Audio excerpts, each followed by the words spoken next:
Tonight, 32 college athletes will have their dreams come true as they make it to the NFL, as tonight is round one of the NFL Draft, and Jack Rizzo, myself, Elijah Weintraub, and Jayson Lee have you covered for the 12th Horseshoe Podcast NFL Draft Watch Party Special year number 2, which starts right now.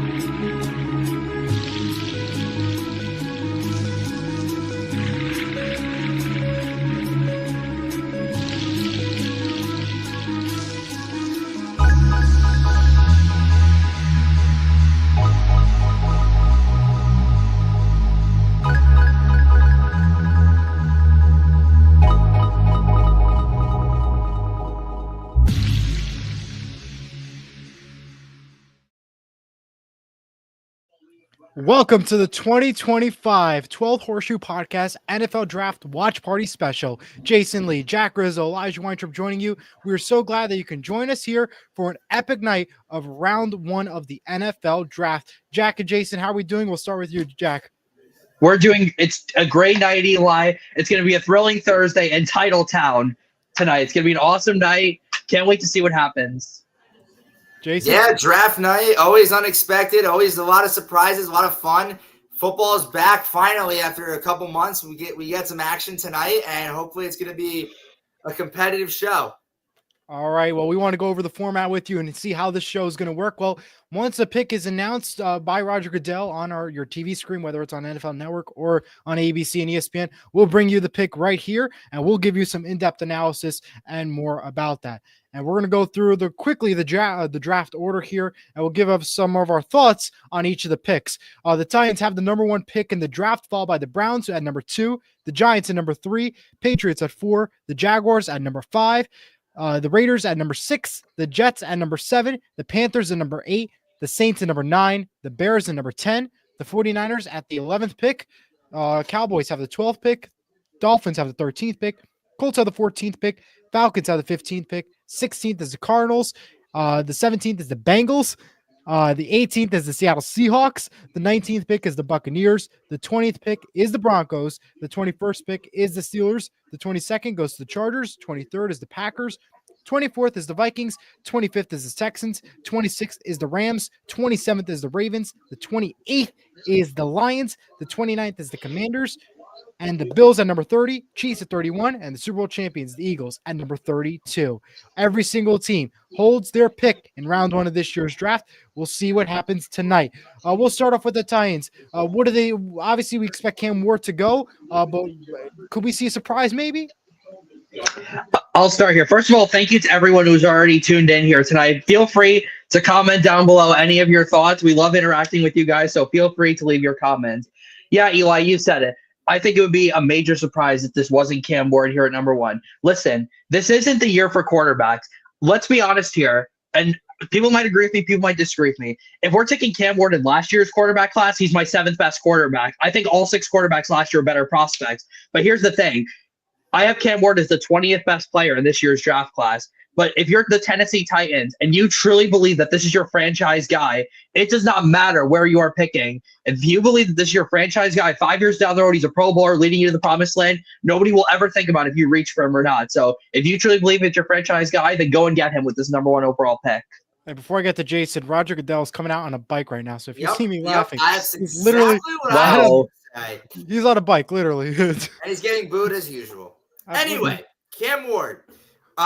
Regardless of it being Cam Ward or not, I fully believe this is a quarterback for the Tennessee Titans. Like, look, everyone thought it was Will Levis. Everyone thought Will Levis could change the trajectory of Tennessee. What am I watching right now? I don't know where the quarterback game in Tennessee has. Mike Vrabel's back in town. Oh, no, not Mike Vrabel's not back in town. Never mind. That's a Uber right there. First one. But Will Levis is not proven himself. I'm sorry. He's only proven that he's a meme every week. That's right. he gets the picture every week. But I feel like, Calvin Ridley is still there. You got a young core around him. I think this is the change, and I think a guy like Cam Ward can fit right into this offense. I agree. And remember, they signed Tyler Lockett yesterday to help with that receiver room. Got a veteran presence right there. It is a big pickup from Seattle, who they let go. Roger Goodell is at the podium. He is now going to be officially opening the draft. Pretty early that he's opening it, rather. We do have a first comment from Cash. He's saying Ravens are the best team in the NFL. Well, yeah, I don't know about that. Well, that's my friend Luke, and yeah, he's a Ravens fan. No, I'm sorry, they're not the best team in the NFL. They're not. They are. The Seahawks are in shambles. Yes, I 100% agree with that. Throwing some shots at Eli early on. Right. I 100% We're not agree even with 5 that minutes into this 4-hour show. We're already starting here. It's great. We'll be here till 11:30, ladies and gentlemen. Only. By the way, we're lucky to be in a nice indoor warm studio. It's only 51 degrees and cloudy down in Green Bay, Wisconsin, where this is happening. They got rain tomorrow, and it's gonna be cold down there as they get through the nights these next couple of days. So lucky to be in a warm studio here. Roger Goodell is just talking at this point, trying to open up this draft eventually. We're waiting to see what the Titans do with the first pick of the draft. But let's go forward in the rest of these teams. We'll go to the Browns next. What do they do at the number 2 pick, Jack? Well, that's a very interesting conversation because we know that Ian Rappaport said that he tweeted out about an hour ago that the Browns are taking calls on this pick, Eli. Now, if they stay at 2, I think it's got to be Travis Hunter, right? A guy who could play both sides of the ball, be an incredible fit on both sides. If he plays receiver, you pair him up with Jerry Jeudy, who really broke out last year. And on the corner side, you pair him up with Denzel Ward, one of the best in the league. And you need that kind of cornerback room with all the great receivers in the AFC North. Now, if they trade out of this pick, it's going to be interesting to see. Whatever team trades up, it's probably going to be for Travis Hunter. Let's be honest here. I could see the Patriots coming up 2 spots to get him. I think Jacksonville's going to be very aggressive tonight. I think we're going to see that. New coach, they want to kind of get their team established. There may be some other teams further down in the top 10. Maybe a team like the Raiders want to come up. Maybe a team further down wants to come up. But either way, I think Travis Hunter will be the second pick tonight. It's just a question of who will be the team that selects him. Yeah, I 100% agree. I still think after all this drama, I still have the Browns taking Travis Hunter as we speak right now. But again, this is draft night. Anything can happen. But as Daniel Jeremiah has put out, this is his number 1 prospect for a reason. And I would not be opposed to taking Travis Hunter myself. Not that Dallas would ever trade up, but there's a lot of teams that could easily jump up, like just like Jack said. And let's see if the Browns really trade up let's trade down. I would be really interested to see if a team with the second overall pick get out of it. Clay Matthews. I haven't seen that guy in a while. Yeah. Been a while since I heard that name. Mason Crosby, my guy. Oh, my God. Why does he look so old? Jesus Christ, he's old. And oh, man. Good for them. And here we go. And with that, we are ready to go. The Tennessee Titans are now on the clock. The draft is officially open. 10 minutes are on the clock. What do they do now with the number 1 pick in this year's draft? We're looking at the draft from now. That they don't even need to do any work because they already know who they're going to get. It's likely going to be Cam Ward. Any final thoughts for this Titans team before the pick comes out? Again, as I said, if you truly believe that this is your franchise quarterback, you don't waste any time making this pick. Cam Ward's got a lot of great traits. We'll talk about it as soon as the pick is made, but he is a really solid quarterback. I mean, listen, Miami would have gone nowhere last year without the way he played. So if they've got a new GM, they've got a second-year head coach, they can finally take the quarterback now that fits their system best, and that quarterback is clearly Cam Ward. I mean, we've seen what Brian Callahan could already do with big arm quarterbacks. We saw it with Joe Burrow in Cincinnati. We've seen it beforehand. So this has to be Cam Ward. It can't be anybody else. Again, he's the 22nd best player on my board, but if you believe this is your franchise guy, you take him right now. We have 2 Go ahead, Jason. No, like Jack said, it's a very safe pick to me, especially how he would fit into this system. He's got most people would not think, Tyler Lockett, Calvin Ridley is the best set of weapons to work with right now in 2025, but it's a start. And Cam Ward can make it happen. If any other quarterback can, I think it's Cam Ward out of this scheme to go to Tennessee. And I think Callahan can do a lot with this one. And we do have I'm sorry, Eli, go ahead. Go for it. I was gonna say, after this, I would look for Tennessee to target maybe a tight end on day 2. Get him another really solid weapon. That tight end room is very weak. This is a really strong class for tight ends. So I think we're gonna see Tennessee take a tight end at some point tomorrow. That is an absolute possibility as well. 2 comments coming in real quick from Josh. He texts in saying maybe Dallas trades up for Sanders. Ha ha ha. And the next comment is Luke. He says only if the NBA draft had this much hype. Same with the NHL, pal. But hey, only if any draft had this much hype. Exactly. No draft has the type of hype that the NFL does. All out. I think the reason why, though, is because of how long the NFL offseason is. And because this is really like one of the only things to like look forward to. It's such a long offseason. They stopped talking. I think they're done. I think they're gonna wait till like 30 seconds left to say that the pick is in. Oh, I know. That's just how they love to make our lives. I think the war room is quiet right now. I think the phone call is being made. Just lock it in. Make our lives easier, please. Something that we also have to remember, though, is that if Cam Ward pans out, this is the first franchise quarterback that the Tennessee Titans have had in 2.5 decades since Steve McNair was there. And that was a really long time ago. They've had many quarterbacks not pan out. Marcus Mariota didn't pan out. Will Levis didn't pan out. So we'll see if Cam Ward can finally break the trend and be the next franchise quarterback of the Tennessee Titans. Luke comments, he says Tennessee can take Mark Andrews for free if they need a tight end, but they might have to buy him a new pair of hands. I actually like that fit. I like that fit, actually, now saying it. Mark Andrews, he's got a lot to prove next season. Funny. That is pretty funny, honestly. I love Isaiah Likely, though. I think Mark Andrews might be on the trade block. Well, but that is possible. Well, the Titans, they're just waiting it out at this point. We're just chilling, man. This is the only thing I don't like about draft. I love the hype for it. I really do. But if there's one thing I dislike is we take 10 minutes when you already know the guy who you're picking. Are you kidding me? Just pick the player. The good thing is after this pick, the draft will spice up because we really don't know what's going to happen after this number 1 pick. And that's what they made the call now. Well, a little late. Other than the fact that I know for sure that the Patriots are taking a tackle at number 4. That's basically a lock. That is 100% a lock in this draft. Would you agree, Jason? Yeah. I agree too.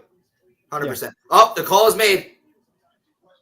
Yeah, well, we saw that the call's made, but now we know it's Cam Ward at this point. We know it's Cam Ward. As I said in text messages, I said in previous times, for me, the NFL draft starts after pick number 2 because we've seen what happened. We see what happens all the time. Pick 1. We already know who it's going to be. And the second thing about pick number 1 is it's been bust so far. We had Panthers quarterback Bryce Young. He was first round, not a success. We've seen time after time. Number 1, not always the best scenario. So you got to always wait and hope. And when you come later in the draft, it's better off. And yes, I nailed what Daniel Jeremiah just put because his pro comparison on Cam Ward is exactly the same as mine. So I finally got some of my draft analysis right. And Luke comments, he says the Patriots are going to be a sneaky good team next year. I don't hate that. I don't hate that. I mean, I like that.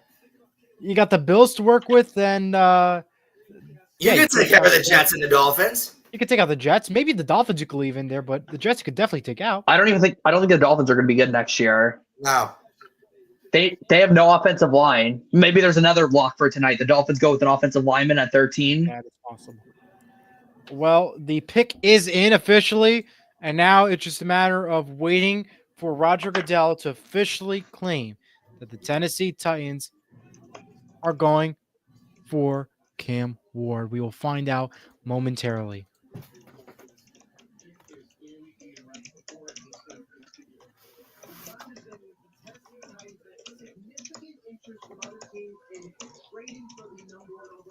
Okay, that's interesting to know now that Tennessee had Rappaport saying right now that Tennessee had significant interest from other teams. So people are already calling her up. People are already calling up right now. So that's interesting to know. Well, I'll tell you, I really thought that after the season with this pick, I thought this pick was going to be Abdul Carter, the edge from Penn State, up until about a month ago. When I figured out, I realized, okay, they're not trading this pick. I don't think there's that much of a difference between the rest of the players in this class. So if they're staying up at 1, they have a quarterback in mind who they think is going to be the franchise guy. And it's clear that they did because they've kept this pick and it's just been locked in. So the number 1 pick will not be traded. All right. My favorite comment of the night so far. Luke, Tyreek Hill has more kids than career catches. Rough one there. I think he has more career catches than the number he wears on his jersey. Oh, snap. He does. Oh, no, my TV. Pick is in. The Browns clock is already going. That's right. When it's half to go, the Browns clock is already going. But we all know who this is. We assume. Oh, yes. Anything can happen on draft night. We all know what happened last year in Atlanta. Well, Atlanta's special. Let's keep that in mind. We all know what happened in Atlanta. Here comes the commissioner. And my TV's freezing. That's great. Even better. Right. Perfect timing. Jack, look at this. All right. My TV is turned up. Okay, great. I'm glad that your TV's working. Now when mine doesn't work, it's fantastic.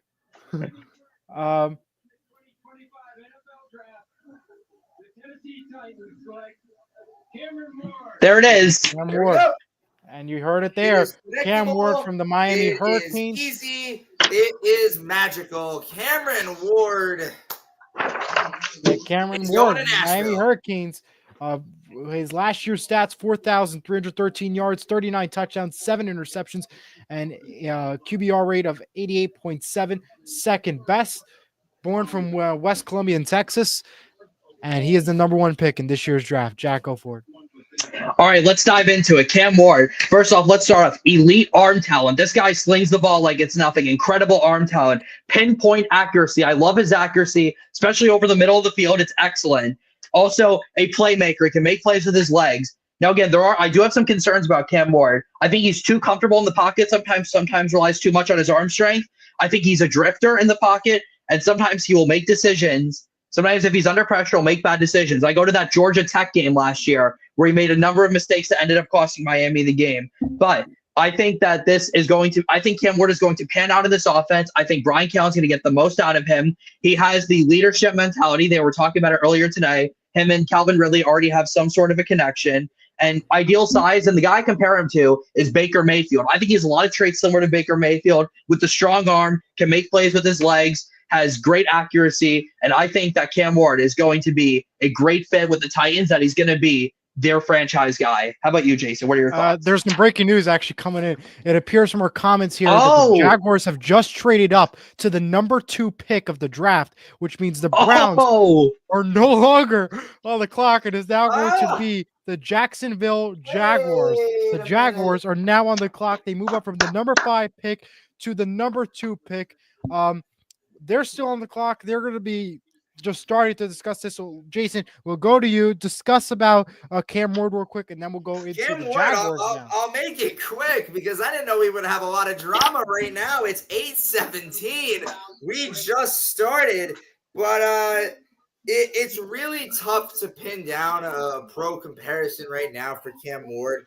But if he can continue his gunslinger ability, his presence in the pocket, this is gonna be a dangerous quarterback if it all pans out well in Tennessee.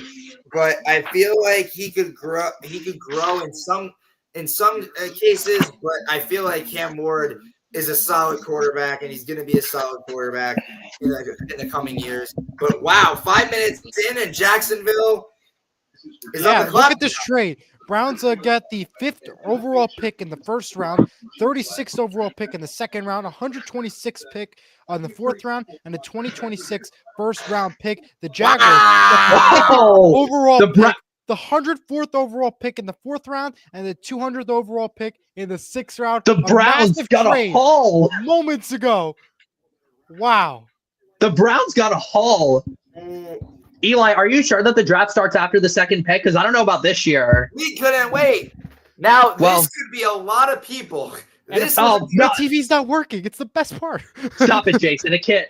Could be. I'm sorry. You know what? I'm gonna go there and I'm gonna stir the pot here. This could be a few people. Like everyone's looking. Daniel Jeremiah's number 1 guy is Travis Hunter. Is it the obvious one? Sure, but again, Travis Hunter, I don't think a lot of people had their eyes in Travis Hunter going to Jacksonville, regardless of the 5th overall pick or not. I feel like, if anything, Jack, where do you think Travis Hunter is going to play mainly? Is it corner or receiver? He wants to play both. I personally think he's going to play corner mainly, and then get some snaps at wide receiver. I think if he plays corner, he plays some receiver. But if he plays only receiver, he's not going to play almost any corner. But here's the thing. It's got to be Travis Hunter. They're just too much of a connection. He's a Florida kid. Palm Beach. He's a great story. Mom moved the family to Georgia due to some family issues, and what do you know? He's a D1 athlete, first guy to really play both positions since we don't even know the last time. But this has got to be Travis Hunter. It can't be anybody else. It really can't be. Martin asks is, will the Jaguars steal Abdul Carter from the Giants? I don't think so. I don't. You've got okay. So now, well, we all came into this regardless. In some variation, 2 and 3 would be Abdul Carter and Travis Hunter. However, this could really change things now because did the Giants go into this tonight thinking they had a heart set on for Travis Hunter? But now we have, of all teams, the Jaguars, who I believe I didn't think they were going to get up here and trade. I thought it was going to be someone like the Raiders. I thought it was going to be someone, maybe even Denver. I heard a lot of rumors this afternoon saying Denver was going to go up. But I don't know where Jaguars go. Abdul Carter, I don't know, because you still got Trayvon Walker. You still got Foye Luke on there. I feel like it's a great team to have on. And we want to welcome in now John Randall. John, thank you for joining us. He is a Jaguars fan and host of Sports Talk with JR. Thank you for joining us. What do you think about this big trade that just happened? Oh, I can't believe it, man. I'm fired up, man. All right. Jack? Well, as I said, got to be for Travis Hunter. Can't be anybody else. And the reason why I say that is because you've got the Jags have 2 Pro Bowl level pass rushers on the edge, Josh Hines-Allen and Trayvon Walker. Josh Hines-Allen just got a massive contract extension, and Trayvon Walker is about halfway through his rookie deal. So it's not like either of them are coming up on big contracts. What the Giants, we'll get to that in a second, but this can only be for Travis Hunter. If you're giving up a future first-round pick, the only positions I would give up for a future first-round pick, quarterback, edge rusher, and a guy like Travis Hunter, a unicorn-type player who can play both positions and play them at the high level. You don't give up this much draft capital to take anybody other than Travis Hunter. By the way, I did not expect right now to go and talk all about this big trade with the Jaguars. I expected 100% at this moment to be talking more about Cam Ward. So I am completely shocked and moving on right to the Browns. So this is here we go. The biggest shock, I think, of the night. Arik Armstead's coming out. Here we go. Here we go. You know what is big when he's out? At 8:22, we have a trade. Remember, Jayson, we were talking about this possibility before we came on the show about Jacksonville being aggressive. Oh, all right. If you all think about it, I just looked at some stats earlier before I came on. The Jacksonville Jaguars were ranked 22nd in total defense last year, 31st in overall pass defense. Their secondary was ranked number 26th. Wow. Impressive stats, and we're waiting for the commissioner to pass it along to announce this pick. What do the Jaguars do here? This changes everything in this draft right now. If this is not Travis Hunter, then congratulations, Cleveland. Yeah. My right, appreciation here we go. to the Cleveland Browns.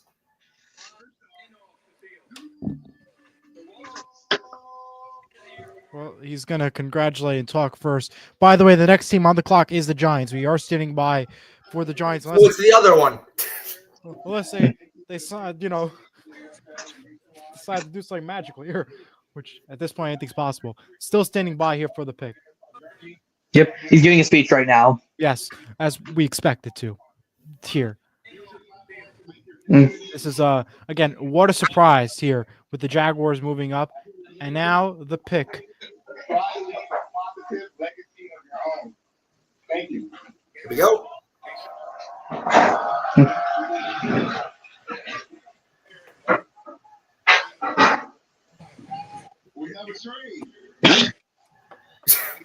There's the crowd in Green Bay.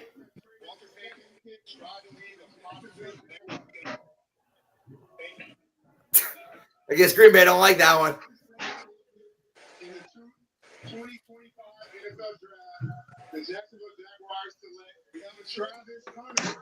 Travis Hunter goes to the Jacksonville Jaguars. The junior wide receiver from Georgia who played with the Colorado Buffaloes goes to Jacksonville. Some stats: 1,258 yards, 96 receptions, 15 touchdowns, and an average of 13.1. John, I'm going to go right to you first. What are your thoughts about this? Oh, man. I can't believe it. I told people we were going to get this pick. I told people we were going to trade up for the Travis Hunter. I kept telling people, and people kept telling me no. I love what this GM has done so far in this draft. There's still a long way to go, but I love what he's done. He addressed a big need at corner. We needed another corner on the defensive side of the ball. That secondary is going to be something to deal with next year. Absolutely. Jack, we're going to go to you next. I'm going to make a prediction right now. Travis Hunter will win an MVP in this league. If he can play both positions and play them at the high level, there is quite literally nobody in the league who is a more valuable player than Travis Hunter is. We'll start off as a receiver. Defensive back instincts. That's going to be both positions. He's going to have instincts from the other position on how to play it. Defensive back instincts, natural hand snatcher, incredible hands, very athletic. Meanwhile, the defensive side, very good press corner, lean corner. The only concern is the durability if he plays both positions. And he is very undersized, I would say, as a corner. Not necessarily as a receiver, but as a corner, undersized at just 6 feet and 188 pounds. But I'm telling you right now, this guy is going to be something special. He is going to set the tone for the Jacksonville Jaguars in their rebuild. Liam Cohen just got an absolute star in Duval County. Absolutely correct. And like you said, this could be a generational star for the next few years to come. And you mentioned that he's undersized in the corner. I agree, but offensively, knowing that he can play, knowing he knows both sides of the ball, at 6 foot 188, I think that's a great build for a receiver like him who can get a lot of good. He's got a good burst for yards after catch. It's a very strong selection for Jacksonville here, and I think Trevor Lawrence, if he wasn't confident now, I think he just got his confidence back with a guy like Travis Hunter. Absolutely. I mean, that is one heck of a pick there. Once again, Travis Hunter is off to Jacksonville. Cam Ward at number 1 with the Titans, and Travis Hunter to Jacksonville at number 2. Final thoughts from you, John? I think he will play both positions to start off in the first year of his I think he'll play on offense and defense to start off in his career. Jayson? I really think because okay, if you think about it, we need a wide receiver, but we also need another corner. So it would be smart to play him in both positions. Jayson, what are your thoughts on it? Travis Hunter, man, this is going to be a star in the making to watch. I mean, Jacksonville, as poor as they were last year, there was a lot of things wrong, but there's a lot of people that emerged. He's joining a receiver room with Brian Thomas Jr. That duo could be lethal in the NFL. Brian Thomas Jr. is electric. Travis Hunter is electric. Even on the defensive side of the ball, he joins still a very young defense who's got a lot of potential. Trayvon Walker, Foye Oluokun, Travis Hunter. You can't go wrong on either side of the ball for Travis Hunter, and I feel like Liam Cohen, great job. Well, the Giants pick is now officially in. John, I want to thank you for joining us tonight, and congratulations on good luck on the season with Travis Hunter. Jacksonville's going to be looking great.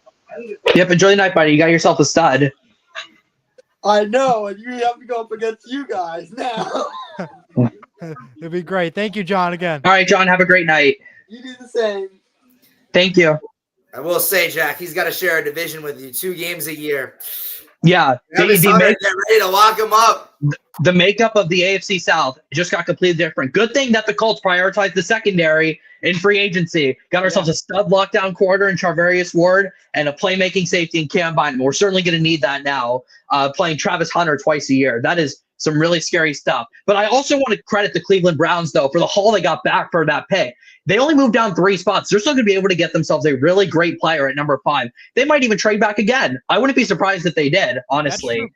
They got themselves a great haul, though, a future first-round pick. In addition to all the mid-round picks they have tomorrow night and into Saturday, they've got a chance to help build up their team. You still have Kevin Stefanski there. I still think he's a good coach. Still some good players. Big win for the Browns. Oh, for Absolutely. sure. Giants are happy. Well, I believe we think it's the other one that it should Abdul Carter. We think it should be 1,000% the beasts from Penn State. 100%. He is. Travis Hunter, apparently a stat there. No conversations with the Jaguars since the combine, according to Ian Rappaport. Oh, here comes the pick. Travis Hunter's interview, and it is indeed Abdul Carter going to the New York Giants. That pick is in. Jayson, what are your thoughts? I'll start with you first. I mean, the Giants have still proved to me that they have a strong front seven, but a weak secondary. This is what I mean. It still proves that point, but regardless, the NFC East should be worried.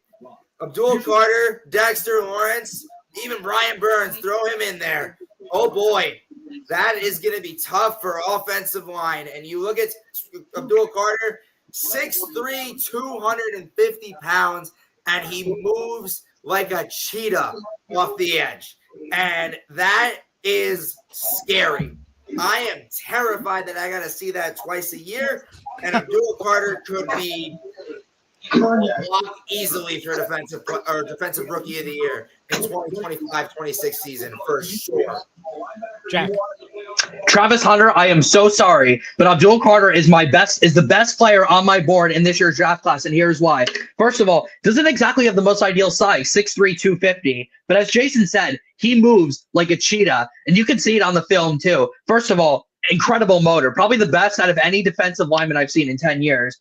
Incredibly athletic. He's got a whole array of pass rushing moves. He's got the rip move. He can spin. He can win with speed off the edge. And he also has the natural ability to dip. That's a natural ability to be able to dip like that. I've seen guys like Anthony Barr do that. But the player I compare Abdul Carter to is Josh Hines-Allen because of the sideline to sideline speed, his ability to run sideline to sideline to make plays. There was a play I saw against Illinois where he chased Luke Altmaier, their quarterback, down, ran it the whole length of the field to force a fumble that ended up winning the game for the Nittany Lions. But he's going to be a day one impact player for the Giants. Also great run D as well. He doesn't know what he's doing, but it's a good thing. He's just that athletic, and he is an incredible player, and that's a great pick for the Giants. Best football player in this draft, in my opinion, Abdul Carter.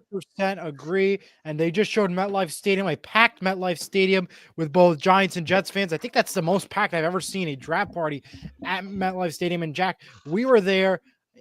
Can you describe for us, Jack, because we were both at this draft party before, what it's like to be in person at one of these events and stuff, and how they feel in this reaction in this moment in particular? Oh, it's a fun time because it's usually a fun time because of how high the Giants and the Jets are picking in the draft every year because of how bad they are. Fair enough. But I remember I was there in 2018 when the Giants took Saquon, and everyone was freaking out, and I was thinking to myself, like, they really just screwed up the pick, and they did because it was kind of a curse to them.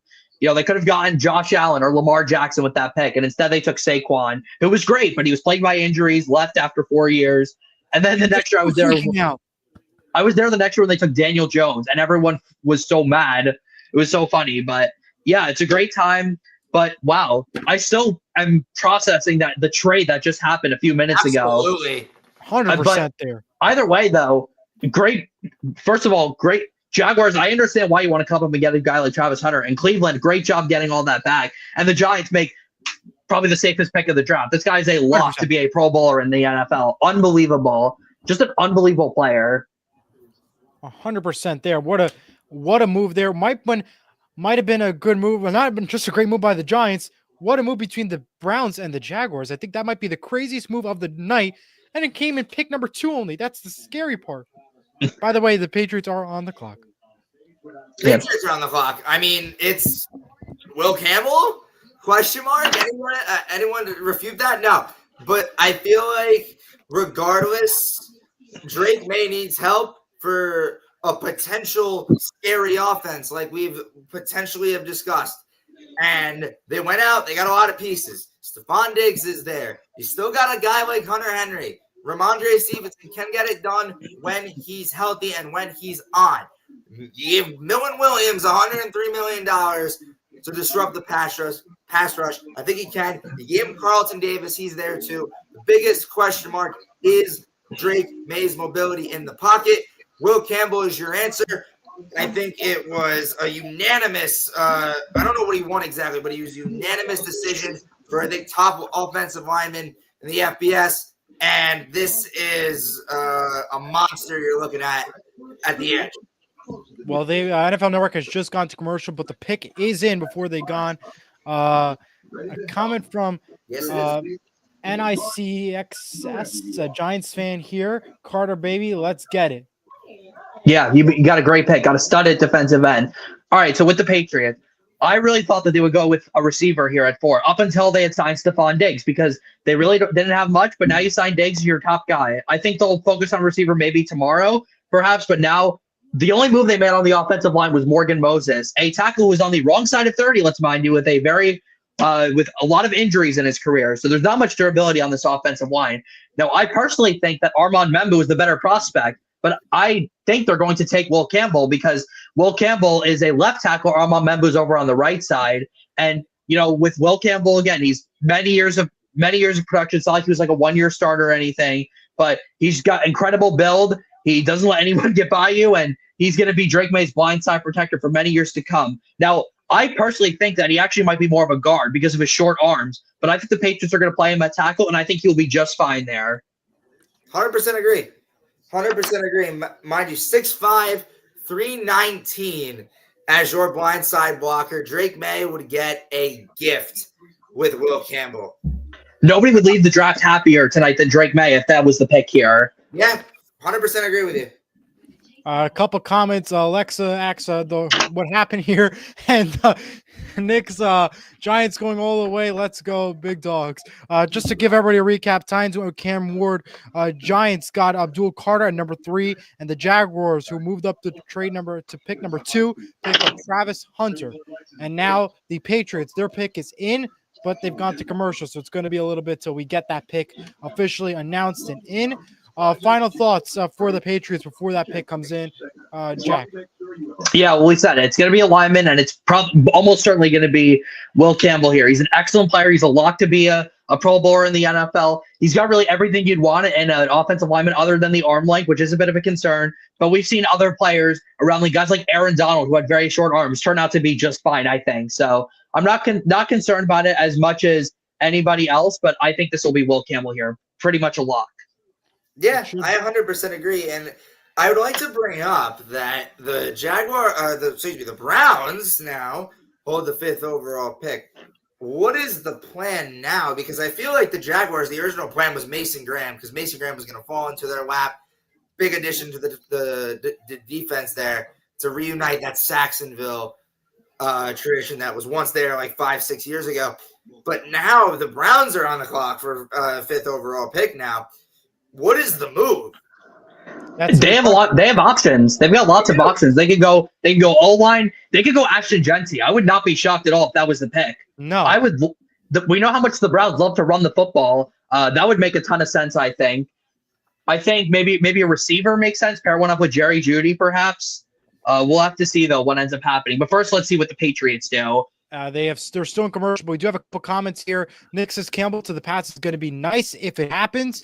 Brown's going to take Sanders, his prediction. And Luke is saying Giants over or under 6 wins in taking. He's taking the under there. It's tough to tell. I'm going to go right in the middle. To Foxborough. That's right. Let's get right to it. So Will Campbell, 6'5", 319 pounds from Monroe, Louisiana. Incredible build. 6'5", 319. The guy's a monster. Incredible technique. Footwork is outstanding. Incredible pass protector. You want to know how tough this guy is? This guy hunted alligators in the Louisiana swamp. I think that's the kind of guy that Drake May would want protecting him every Sunday. This is an incredible pick. Again, the only concern is the arm length. Some people see him as a guard. I think he's going to end up being a left tackle, and I think he's going to be great at it. The Patriots hit a home run here. Offensive tackles are so underappreciated in the league, even though they're probably the most important position outside of quarterback. Patriots got a stud here. 100% agree with you. Will Campbell, like you said, 6'5", 319. He's going to be moving with Ramondre Stevenson on runs. That's how scary this guy is. And I believe we are actually going to get Abdul Carter versus Will Campbell this season because I believe the Giants are set to play the Patriots, which would be very interesting to know. Will Campbell versus Abdul Carter off the edge. That will be an interesting matchup in and of itself. But for now, I think the AFC East, anybody on the defensive line in the AFC East is in trouble with this guy as long as he's on the field and healthy. Yeah, I would have to agree there. And I had my TV was on delay, so I appreciate you guys for picking up on that one. So that was a big move there. Will Campbell, what a move there from the LSU Tigers on his way to the New England Patriots. And with that, the Cleveland Browns have the number 5 pick, and they are now officially on the clock. So what happens here, we'll find out. We're going to go real quick to Jack. What do you think is going to happen here with this pick? They have options, Eli. That's the thing. Not only did they get so much draft capital out of this trade, but they gave themselves more options of what to do here at pick 5. Now, again, they could go anywhere here. They really could. Again, Shedeur Sanders could be the pick. It could be. I don't think it's going to be. It very well could be, though. Let's put that out there. We have to keep that in mind. I personally think, though, that this is going to be Ashton Genty here. I think the Cleveland Browns love to run the football, and the AFC North is built in the trenches. I think they're going to be a team that runs the football, and they're going to do it well. And with a guy like Ashton Genty, a guy who can step in, immediately be a 3-down running back, I think that's going to be an excellent fit. Maybe it's a Mason Graham. Maybe it's, I don't know. It could be anybody, but I think it's Ashton Genty. How about you, Jayson? Who is the receiving core looking like? Is Jerry Jeudy sticking around? Or Jerry Judy's there. You got Elijah Moore, I think, is there. A couple others. It could be a receiver. I actually like that. I'm not saying it's going to be, but I just need to see because logically, who's going to be quarterback week 1? Because I don't think it's going to be Deshaun Watson. That's true. I don't think not Kenny Jameis Pickett Winston anymore. Jameis Winston's in New York. What about Kirk Cousins? Do they make a trade for him? That's a good point too. Maybe a day 2, day 3 trade. Maybe in the offseason. I don't know where that could go. But whatever this pick is, I think it'll tell us what the Browns are thinking at quarterback. I feel like this pick is going to be very indicative of what they're going to do at quarterback. Oh, yeah, for sure. And the pick is in for the Cleveland Browns. So it's just a matter of who they get at this point. This could be interesting. This is going to – now the question is here. They do have the 5th pick in the draft. They moved from number 2 to 5. What are they possibly thinking of? And is it worth it? The graphic shows here have not won a division since 1989. Wow. For the Cleveland Browns. That is a long time. Wow. What happened? Hasn't won the AFC North since 1989. That was the old Cleveland Browns before they moved to Baltimore. So technically not the current Cleveland Browns since they went back to Cleveland in 1999. Yeah, that is pretty crazy. Again, we are still waiting to see what happens here with the Cleveland Browns. This is, again, as we mentioned, a surprise to all, seeing them go from number 2 to number 5. What are they possibly thinking of that made them go down this pick, and will it be worth it? That is the ultimate question here. They are on the pick. Speaking of on the clock, the Raiders are now on the clock at this point, so we will see what they do next. The Raiders get on the clock. We're waiting for the commissioner now to head to the podium. With the Raiders, Eli, being on the clock, if this is not Ashton Genty, I think that's where the Raiders go. Yeah. I feel like you gave Geno Smith more money than I think he should have gotten, which means ultimately to me that Geno Smith is getting the QB1 spot in Vegas. Now, big question mark is what we're about to see right now. This could change the entire trajectory. Here comes the commit. The pick goes to Mason Graham. Defensive tackle, Michigan Wolverines, 3.5 sacks, solo 24 from last year. Born in Anaheim, California, from the Michigan Wolverines. The Browns get a defensive tackle, not even on their top 5 needs at this point. Originally going in, they need a quarterback, O-line, edge, wide receiver, and running back. A surprise here, I guess you could say. Jack, we're going to start with you. I will tell you right now, I did say that the AFC North is one in the trenches. I was just wrong on which side of the ball we were referring to. But Mason Graham is a special player, my third best player in the draft. I have him rated over Ashton Genty, actually, on my board. Mason Graham, though, incredible. Jack, you got muted. Jack, you're muted. Jack, you're muted. Jack, you're muted. I was muted. Okay. All right. Now let's talk about Mason Graham. So go back and restart again. Did you mute me? Jack. I did not mute you. All right. Can you hear me now? Yes, you're good. Talk. All right. Mason Graham, 6'3", 296, incredibly athletic. His motor is outstanding. Watching the tape, ideally a 3 technique to me in the Cleveland Browns defense. Incredible bull rush, quickness for his size, very quick. Again, similar to Will Campbell, the arm length isn't ideally what you would want. I think he needs better balance, but this guy is an incredible player, though. Immediately a 3-down defensive tackle in Cleveland, and he's going to be incredibly productive. Staying in Big Ten country, Mason Graham is with the Cleveland Browns. How about you, Jayson? Oh, yeah, for sure. And like you said, 6'3", 296 is a big guy, but for a big guy that can move in a couple, 2 moves up the interior defensive line, this could be scary for quarterbacks like Joe Burrow or whoever Pittsburgh goes with, because we all know Lamar Jackson can easily get around this, but there's some quarterbacks in the AFC that cannot get around this. And a 1-2 punch from Myles Garrett, who just re-signed with Cleveland, and now Mason Graham, even got a guy like JOK off the line. This could be something cooking up in Cleveland in the front 7, but I don't know. I would have to see it to believe it first, but Mason Graham is a stud. I don't know about the fit in Cleveland, though.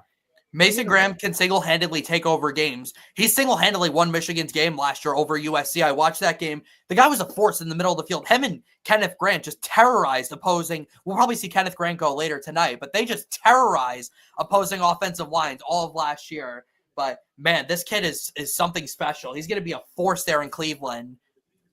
All right, and Ian Rappaport reports that they had the option to trade out of the 5th pick, but they stuck with it to go with this Mason Graham, which was pretty impressive. And now the Raiders are on the clock. We'll go to you, Jack. What do the Raiders do here? It's got to be Ashton Genty. There's no question here. This was the worst rush offense in the league last year. Their number one running back right now is Raheem Mostert. No disrespect to Raheem Mostert, but like the guy has a knee injury literally every single year. There is no question. Pete Carroll loves to run the ball. The Raiders have a lot of questions right now at the quarterback situation. You don't want to put a lot of pressure on Geno. So this is Ashton Genty. It's really no question here. Ashton Genty is a special running back. Now, before we go to that pick, Jayson, I want to tell you my pro-com for Mason Graham and see if you like it. Go for it. Fletcher Cox. Do you like that? I do like that because I could see a lot of a young Fletcher Cox and Mason Graham, which is interesting because, you know, they both got the same body, but they both had that 1-2 punch in a couple moves with the bull rush factor. I do like that pro comparison, Jack. Good. I'm glad. That's awesome. Meanwhile, Ashton Genty, 1,000%.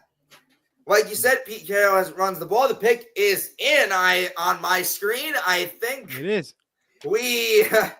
I think we have our guy. He's a little under. Let's just start talking about Ashton Genty, unless Roger Goodell says another name. If he says another name, again, this is the NFL draft. We're known for surprises here. Even though Ashton Genty, 5'8", 211 on my end, 5'8", 5'9", whatever you want to call it. It's a little short. But with that, he brings 2,000 yards. And with that, Ashton Genty is officially going to the Las Vegas Raiders. Look at that. Who knew? Yep. Yeah, not us. For Boise State, one of the top picks in this draft, 2,601 yards, the running back from Boise State, born in Jacksonville, Florida, with 29 touchdowns last season. He is on his way to the Las Vegas Raiders to work with Geno Smith and Pete Carroll. Love the Pete Carroll part, not the Geno Smith part. But go ahead, Jayson. We'll start with you. Ashton Genty, he's 5'9", but you know what? The athleticism, the production is wild. 2,000 yards, regardless if it was against those Mountain West teams, is still 2,000 yards as a professional athlete. We can commend him for that. 100%. Once he gets in space, it's over. essentially. You let him get an edge. You're watching this game film right now. You're watching game film highlights on the internet, on YouTube. The second he gets an ounce of separation, he is gone. And that is something the Raiders need, especially with the run game they've had for the last couple of years without Josh Jacobs. And now they have a star in Ashton Jeanty. Jack. What Jayson said, this kid is absolutely special. Again, only 5'8", but he runs a lot bigger than that. Incredible contact balance, explosiveness. If this guy gets out the open field, as you said, Jayson, he is gone. Also very patient. Now, there are a couple of concerns with him, in my opinion. Number one, the workload. He already has a lot of mileage on his body, and that's something you want coming out of college. Also, I think he's a willing competitor in the pass blocking game. I think it needs work, though. Question is he going to be in the game on third down? 2023, much better pass catching year than 2024. But when I look at Ashton Jeanty, this might be biased as a Colts fan, I see a lot of Jonathan Taylor and Ashton Jeanty. The way he runs, they're both kind of short, compact running backs. I think they run very similar. They're similar in their pass blocking, their pass catching. So that's the type of impact player I think Ashton Jeanty will be on the Raiders. All right. Well, Ashton Jeanty is off to the Raiders, and with that, the first 6 picks are in. And now the Jets are on the clock at number 7. The Jets needs O-line, wide receiver, tight end, safety, or D-line. Who do they go with? Jack, what are we thinking here? I think it's between 2 players here. I think it'll be an offensive player. The guy I think they should take is Armand Membu, the guy from Missouri. The Jets already have 1 tackle for the future, Olu Fashanu on the left side. Now you get your right tackle of the future. Having bookend tackles, 2 young bookend tackles for the future will be really smart. You've got to protect Justin Fields. But I think that they're going to take Tyler Warren because I think they want to make a splash. They missed out on Brock Bowers last year. He went 2 picks after. So I think that Tyler Warren is very possible here at 7. Although, again, Armand Membu is my 5th overall player in this draft class. This would be great value for the Jets. I think it should be Membu. Maybe it's Kelvin Banks. But I have a feeling that they're going to take Tyler Warren here. I don't know what your thoughts are on this, Jayson. Yeah, I'm going to go. It's a toss-up because I feel like the tight end could work. Tyler Conklin's gone. You got to give Justin Fields another option, right? And I'm all for that, but I feel like you got to give Justin Fields time to throw first. Right. That's more of a necessity. I feel like since you still have a high pick day 2, and you can even easily get back into this draft as a late pick, there's tight ends you can easily take that have a bright spot in the NFL. Armand Membu is a freak. 6'4", he's a little shorter than Will Campbell, but he's 332 pounds. You need that as Justin Fields' right-hand man or left-hand man if he's on the left-hand side of the ball. But here's the thing. The Jets' offensive line need to stay healthy. That was the issue. Tyron Smith went down. Morgan Moses went down. Olu went down. It was a cycle at the offensive line. But now, if you bring in another guy and hopefully he can stay healthy on that MetLife turf, man, Justin Fields has a lot of protection to get the ball out to guys like Garrett Wilson or Breece Hall if he wants to play receiving back. I don't know who the other receivers are on the Jets. The Giants have just picked up their 5th-year option for Kayvon Thibodeaux immediately after their pick was announced. So they're not trading. I thought that was possible they would trade him. I thought that might be going for their 5th-year option with him. That was just announced moments ago. So they're picking him up for his 5th-year option. Abdul Carter goes to the Giants. So that is excellent news for Giants fans there just moments ago. Yeah. I will say, Jayson, I think Membu would make sense here, too, because if you plug him in at right tackle, Justin Fields is a drifter in the pocket, especially to the right side, because that's his dominant side throwing the ball. So if he's going to drift to the right side in the pocket, you want a big right tackle there to be able to protect him and prevent him from getting sacked. So I think for that reason, Membu would make sense here with this pick. But I have a feeling that it's going to be Tyler Warren. Maybe they surprise us. Maybe they take like a Will Johnson here, who's a great football player. Pick is already in. I think it'll be Membu or Warren here. Everyone's quick today within 5 minutes. Yeah, honestly, this might be a first. I don't think last year we did not get 7 picks in the first hour of our show, which I got to say that's incredible. There, that's impressive. Thank you to all the teams for getting these picks in early. Which means there's going to be more commercials, and everybody else later on is going to take their time. Which Eli, what do you think the Jets are going to do? I think it's tough to tell. I think at this point, I think they're going to go, as you mentioned, with the right tackle here in this position here. Oh yeah. If that happens, if the Jets make this pick and it's Membu, don't be shocked at all if we see a team further down the draft come up for one of these two tight ends. I've heard about it all day. The Broncos are interested. The Colts are interested. Maybe the Rams are interested in coming up for a tight end. Maybe the Chargers. But you've got these two tight ends who I both have as top 10 prospects in this draft. And we saw what the Raiders did last year with Brock Bowers. So I feel like teams are going to be more aggressive in trying to get these great tight ends on their team. And both Tyler Warren and Colston Loveland are excellent football players. NFL Network is still a commercial, but we are moments away from finding out what do the New York Jets do.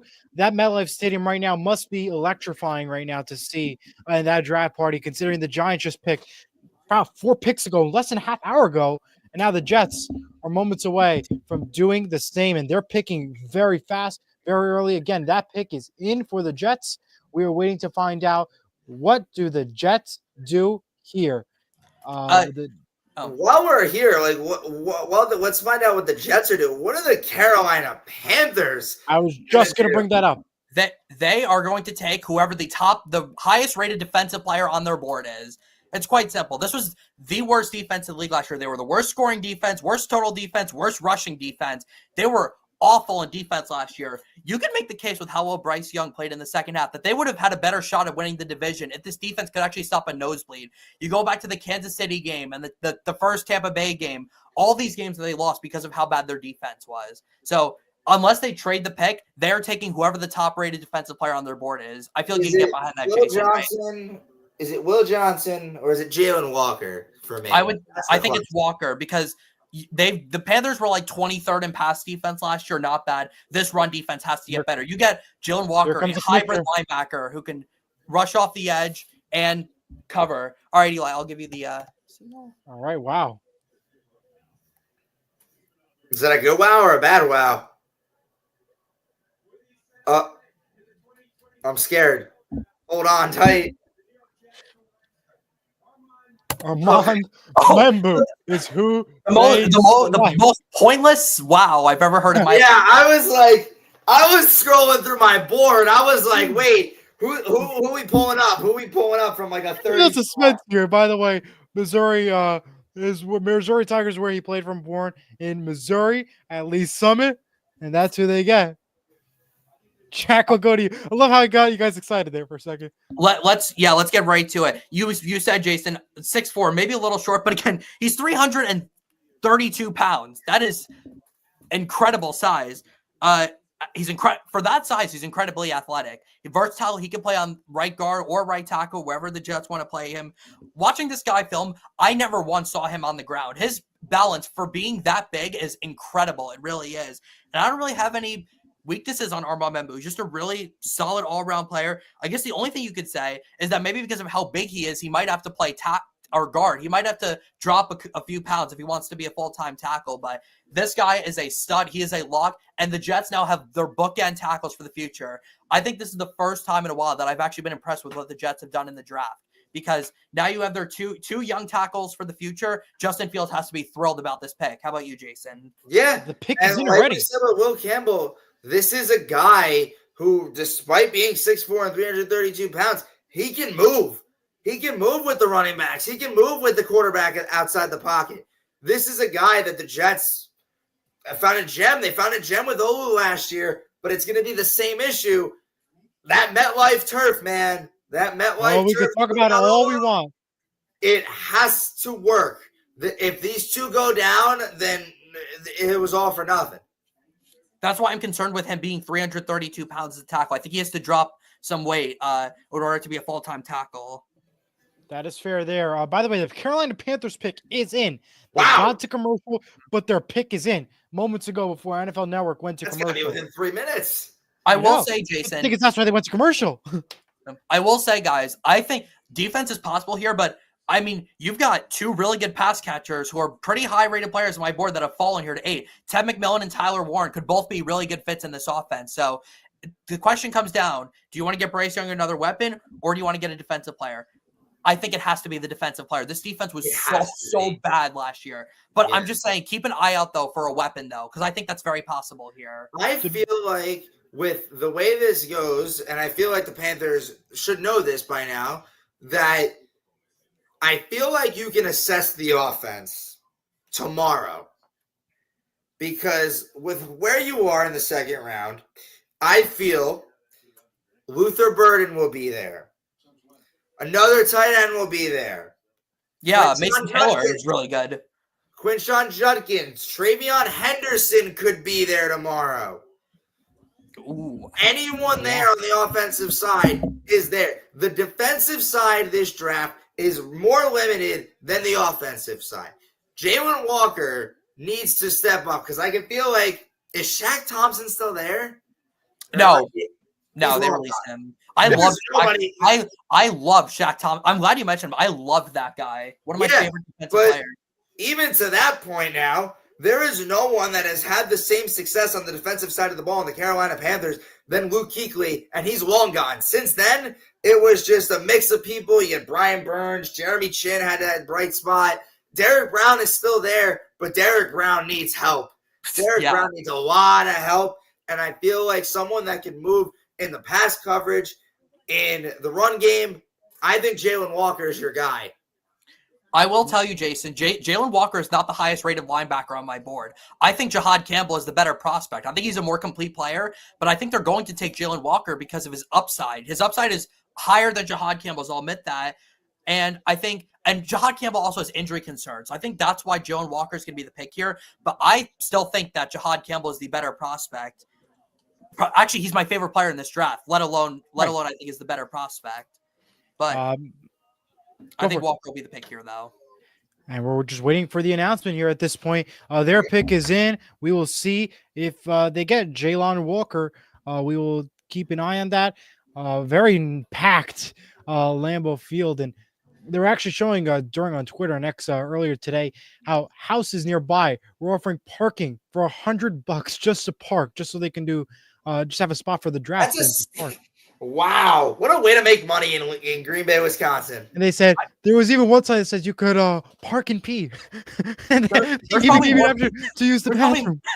There's probably more people attending this draft than the amount of people who live in Green Bay, Wisconsin. I know, it's crazy. It really is. Yeah. I think it's got to be defense, guys. I really do. Yeah. Like 23rd ranked offense. Is that below par? Yes, it is. But 23, you're the Carolina Panthers. It's not like you're the Chiefs. It's not like you're the Ravens. It's not like you're having expectation like even a Dallas, like someone has the expectation of having the offense up there. 23 for the Carolina Panthers is fine to me, and that could be reassessed in the coming days. But I don't know. Toss up Will Johnson, Jalen Walker, maybe even Jahad Campbell, like Jack said, because he's the more complete linebacker. But I don't know what the Carolina Panthers do. Well, we have to remember. Team. That's the question you got to put in. We have to remember, Jason, that the Carolina Panthers love to take players from Carolina. Like, we'll go through the last couple of years. They took J.C. Horn over Patrick Surtain in 2021. Why? Maybe because he was from South Carolina. I don't know. They took Ike Ekwonu 2 years ago or 3 years ago. He grew up a Panthers fan. Jalen Walker's from South Carolina. So North Carolina. No, it said his hometown was in South Carolina on mine. North Carolina. Where in North Carolina is he from? Salisbury. That's what it says on ESPN. Well, I think he was born in South Carolina, but he grew up. Oh, okay. He was born in Conway, South Carolina. Grew up in North. He's both sides from the area. Both Carolinas. Let's find out together.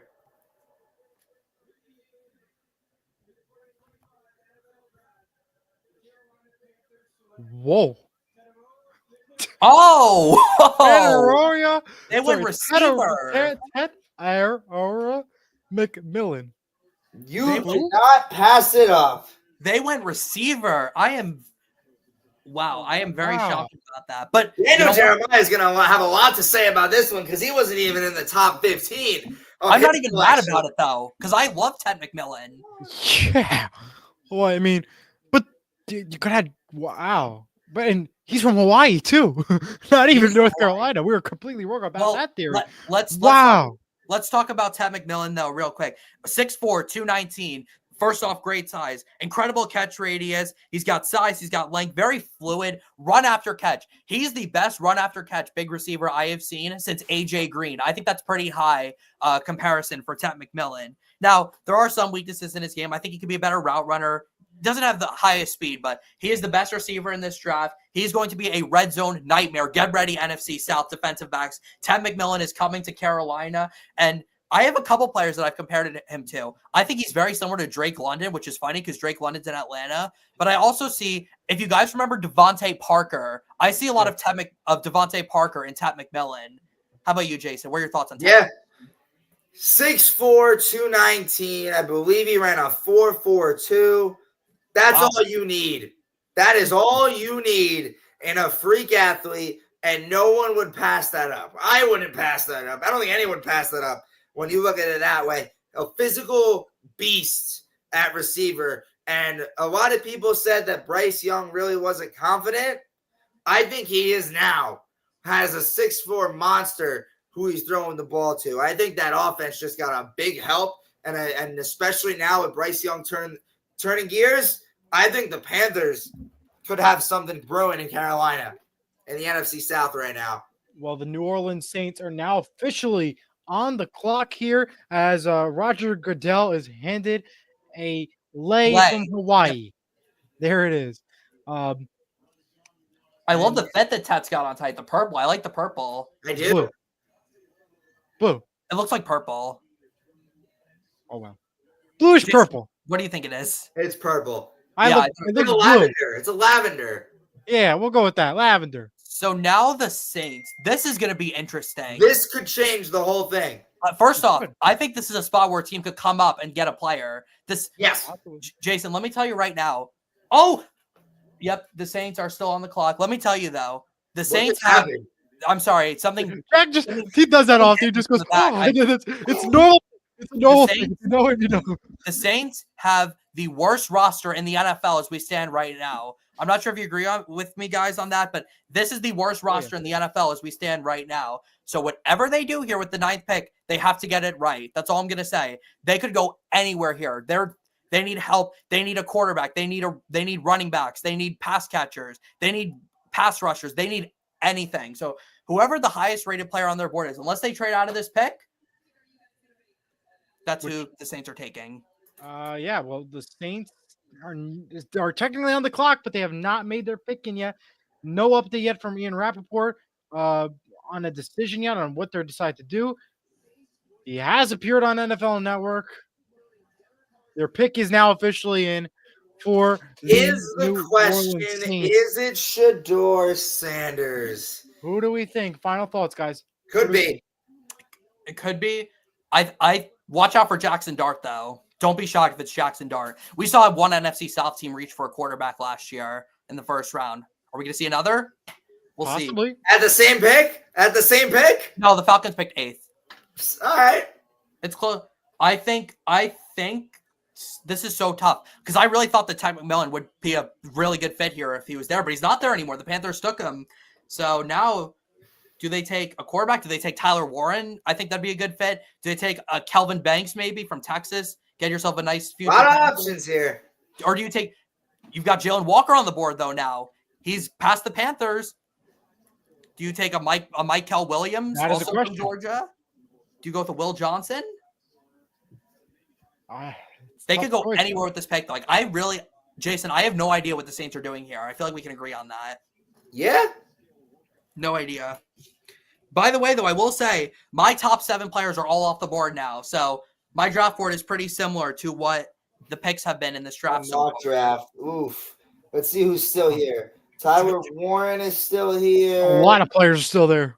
Tyler Warren is still here. I did have them taking Shedeur Sanders. Chicago is on the clock at pick number 10. Interesting. So now that Amon Membu and Will Campbell are gone, do they go running backs or do they go offensive line and Calvin Banks? Or do they go with a Tyler Warren? Get Ben Johnson loves drafting weapons. We all know that. He does. And here comes the commissioner now. What do they do here? Yep. Come on, go quarterback, please. Yeah, that would be funny. I don't think it's going to be. That'll make my day.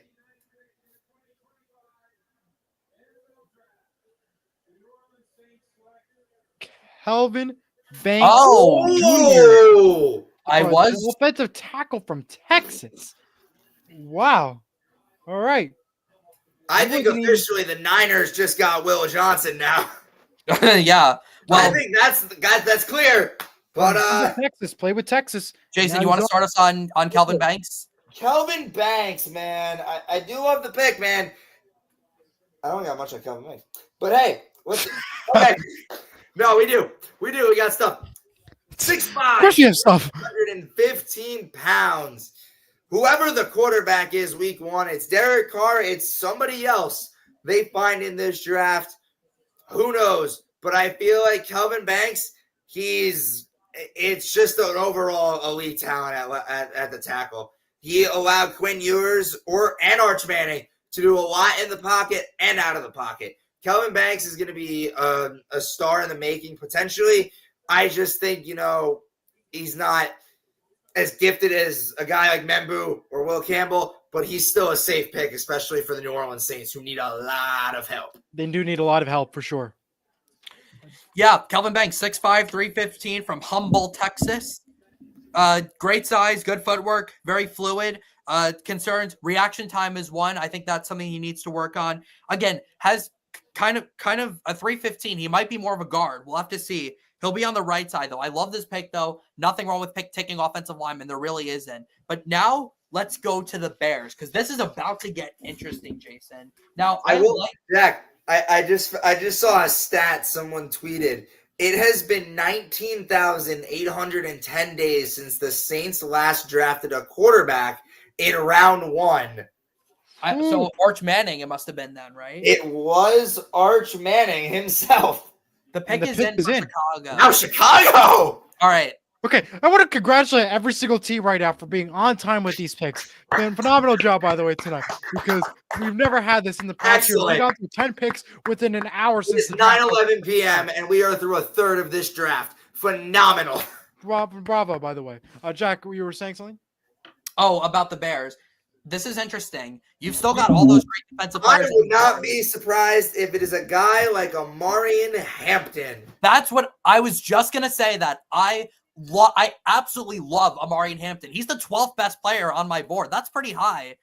A lot of people don't have him that high. A lot of people don't even have him going in the first round. But he feels like the type of guy, though, that Ben Johnson would love. In fact, you want to know who my comparison is for Omarion Hampton? David Montgomery, the guy who used to play with Ben Johnson in Detroit. This makes way too much sense. But if it's not him, Tyler Warren. Correct me if I'm wrong, Jack. Chicago as well, David Montgomery? Tyler Warren could be a pick here. Maybe Jalen Walker goes here. Remember, the Bears really built the trenches in the offseason. They got 2 guards and a tackle, or 2 guards and a center, I'm sorry. They added Dio Dangbo and Grady Jarrett on the defensive side. Jack, what's it called? David Montgomery, former Bear, no? Yeah, exactly. Former Bear, so a good comparison. Maybe it's a sign that Omarion Hampton is in Chicago. Possibly. And I don't think it would be a reach either. I don't know if you agree, Jason. I don't think it'd be a reach at all. I don't think it's a reach at all. I love Omarion Hampton. One of my favorite players in this draft, honestly. By the way, the 49ers are on the clock. The schedule release show has been announced for May 14th. May 14th is when the NFL schedule will be coming out. They just announced that moments ago. Yeah. My fear, though, Jack and Eli, my fear is if this is not Omarion Hampton, I don't want the Cowboys to take Omarion Hampton, man. I want Matthew Golden now. What about one of the tight ends? Why? I don't know. Tyler Warren, why? Okay, if you take Tyler Warren, then I think Tyler Warren's fault. Is he yours, Jack? Jack, is he yours? I don't know. I still prefer Jahad Campbell over taking the tight end in round 1, but both tight ends are still there, at least for now. So it's looking possible. But let's see what the Bears do, though. I really think this is going to be Omarion Hampton. I think it's just a perfect fit. Kelvin Banks is off the board. Yeah. I don't think it's offensive line anymore. I think it could be it's either Tyler Warren. That's not pleasant to watch. It's either Tyler Warren or Omarion Hampton. Yeah, we watched the same thing. It's either Tyler Warren or Omarion Hampton for me. What about a Jalen Walker, though? If they have him high on their board, maybe as a value pick. I mean, they fixed defensive tackle, but not really the edges. Compare him with Montez Sweat. Here's the commissioner.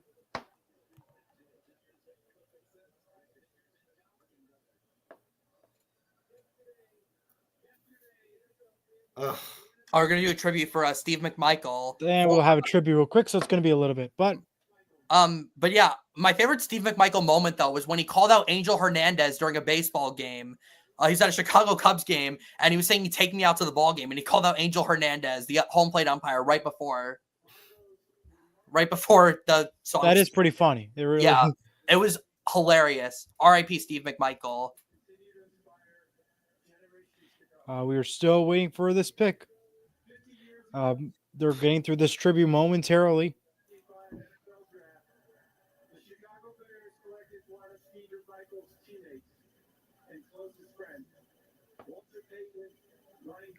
Oh, I thought that was the pick for some reason. I was like, so scared for a second. wow. He was like, I'm like, that was a very sorrowful way to announce the pick. I was like, hey, Walter Payton? Ooh, Hall of Famer. I think he's a pick now. They're gonna drop themselves into the past. And we've got wow. Jack, in the second round, they're going to draft George Hallis. Yeah. And we have the pick announcement here. My TV froze, but I already know the pick, and I have the tweet confirmation for sure. Yep. So It's coming in a second. I will wait for Jack to give me the signal, and then I could say what I want to say. Oh, Wow. And there they go. Colston Loveland from the Michigan Wolverines, a tight end, is on his way. Whoa! Chicago Bears, a surprise to many. 282 yards, 56 receptions, 5 touchdowns, and 10.4 average. Colston Loveland. Surprise there. They go with the tight end. So Jack. the first tight end off the board today is not Tyler Warren, I guess. It is Colston Loveland. But you know what, though? I have Colston Loveland as the higher rated tight end on my board. But let's talk about Colston Loveland real quick. 6'5", 256, incredibly athletic. He's a tight end, but he plays like a slot receiver. He gets open, he catches everything. Incredible catch radius, high energy, high football IQ. He's, again, went to Michigan, so you know he's going to be a willing competitor in the run blocking game. I think he needs improvement there, though. A couple other things he could refine in his game, but the Bears just got themselves a weapon. And honestly, I don't even really know if you could call him a tight end because I think he plays more like a big slot receiver. Yeah, 6'5" for a tight end, and he's really fast too for a tight end. He's not like a big body tight end. Like, I love this comparison they're showing, comparing him to former Bengals tight end Tyler Eifert here.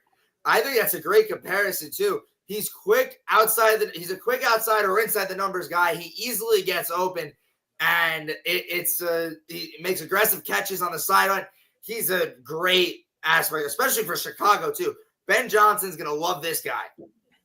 He sure is. I like the Tyler Eifert comparison too. I had more of a Zach Ertz comparison on Colston Loveland just because of his ability to get open and his incredible route running skills and his secure hands. That's why I thought of Zach Ertz. They're also very similar builds as well. The 49ers pick is in. Wow. As we see I from believe the it's Will background. Johnson. So what are we thinking here, guys? It could be Tyler Warren too. Maybe. Why? We know teams like to take 2 tight ends in the draft. I've seen teams who have taken 2 tight ends before in the draft, so I would not be shocked. But if it's not, it's Will Johnson, or maybe it's Jalen Walker or Jahad Campbell. I don't know. I'm surprised. It might be Jalen Walker because Fred Warner is getting up there. Yeah, it is possible. And they need.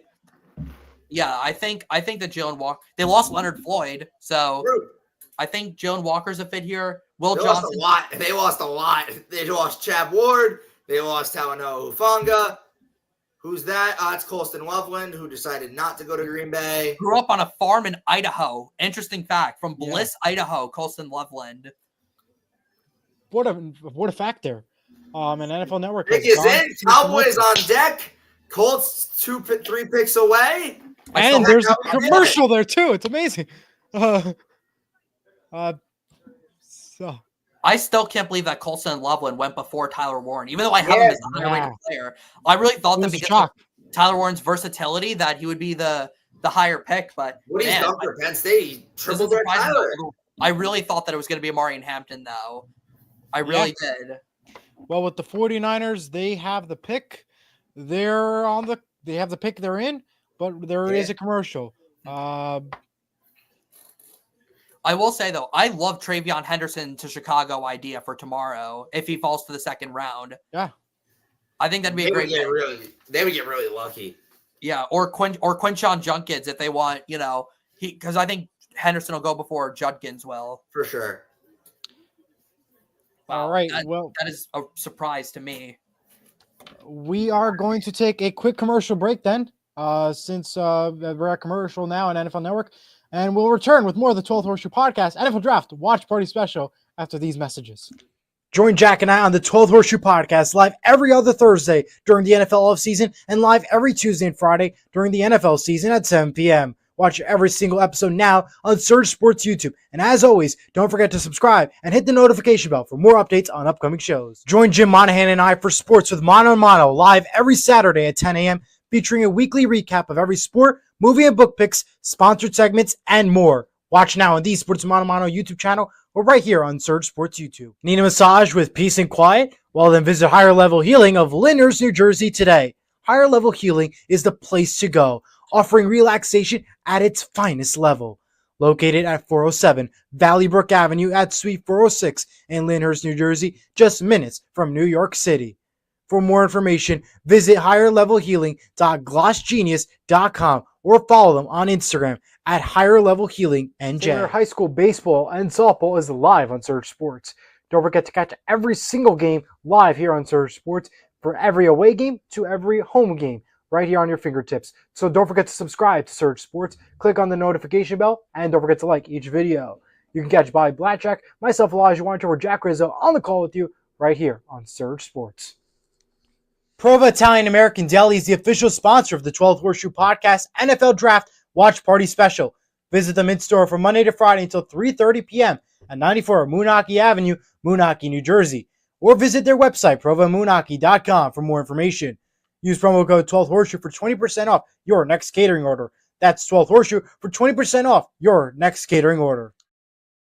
Welcome back to the 12th Horseshoe Podcast NFL Draft Watch Party Special. Jayson Lee, Jack Rizzo, Elijah Weintraub. We hope you enjoyed those messages. We're sponsored by Prova, an Italian eatery in Moonachie, New Jersey, our official sponsor for the show. If you have a catering order, you can use promo code 12th Horseshoe for 20% off your next catering order.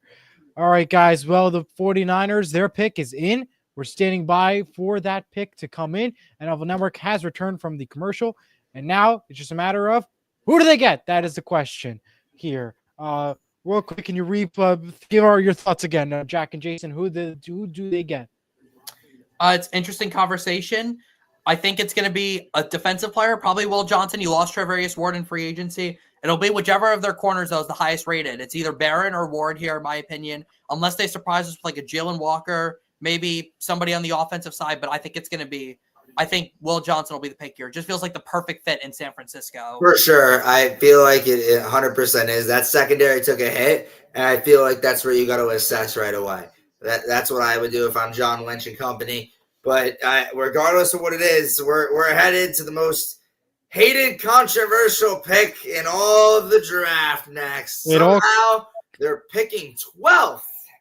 The Cowboys are on the clock. And phenomenal. Jerry Jones, by God, Jerry Jones. Matthew Golden, please. Oh, would it be hilarious? Matthew Golden's an excellent player. Oh,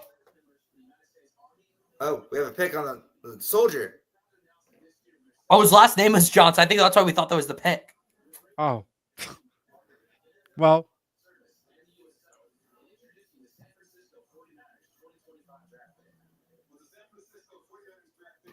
So this is the selection here.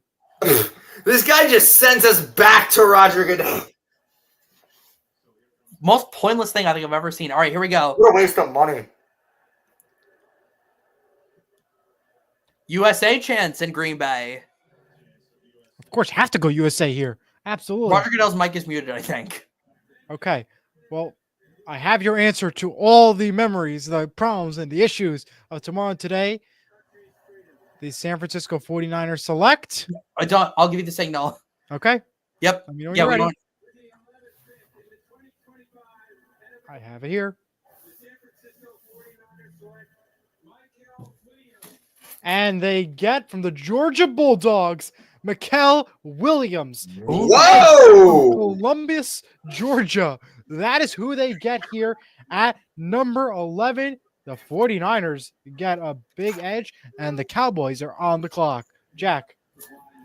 Let's talk about Michael Williams real quick. Now, again, this is a little bit far off my board. I have Michael Williams as my 28th ranked player in this draft class. But I'll tell you why, 49er fans, you should be happy about this pick. First off, ideal size, 6'5", 260 pounds, long arms, incredibly athletic, really good run defender, and you can play him on either the inside or the outside. He can play all over that San Francisco defensive line, which, knowing their defense, that's what they're going to have him do. Now, there are some things he needs to do better. I don't think he is a great get-off. I think that's a big one of his problems. I think he's late to recognition, and he has some injury concerns as well, especially back in 2023, where really his entire season was injury play. But he's got really great potential.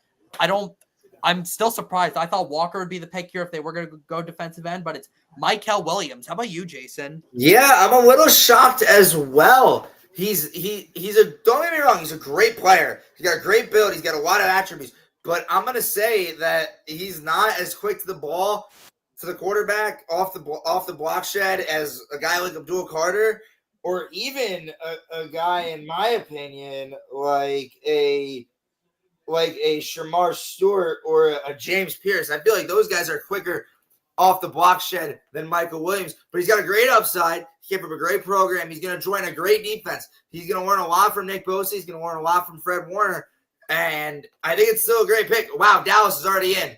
That's fast, Gary. Gary, you're scaring me. Let's hope that Michael Williams doesn't turn into Javon Kinlaw, though. That's like the one bad pick the 49ers. Yeah. Gentlemen, I'm scared. Yeah, but I just want to say, again, all these teams, I don't think last year these picks ever came in this fast. So they must really have done their research or have a script or something this year. Like, I'm impressed 100% by this. Final thoughts, Jayson. This is all you. This is your pick, Jayson. It's okay. You can't go. You have a lot of people here.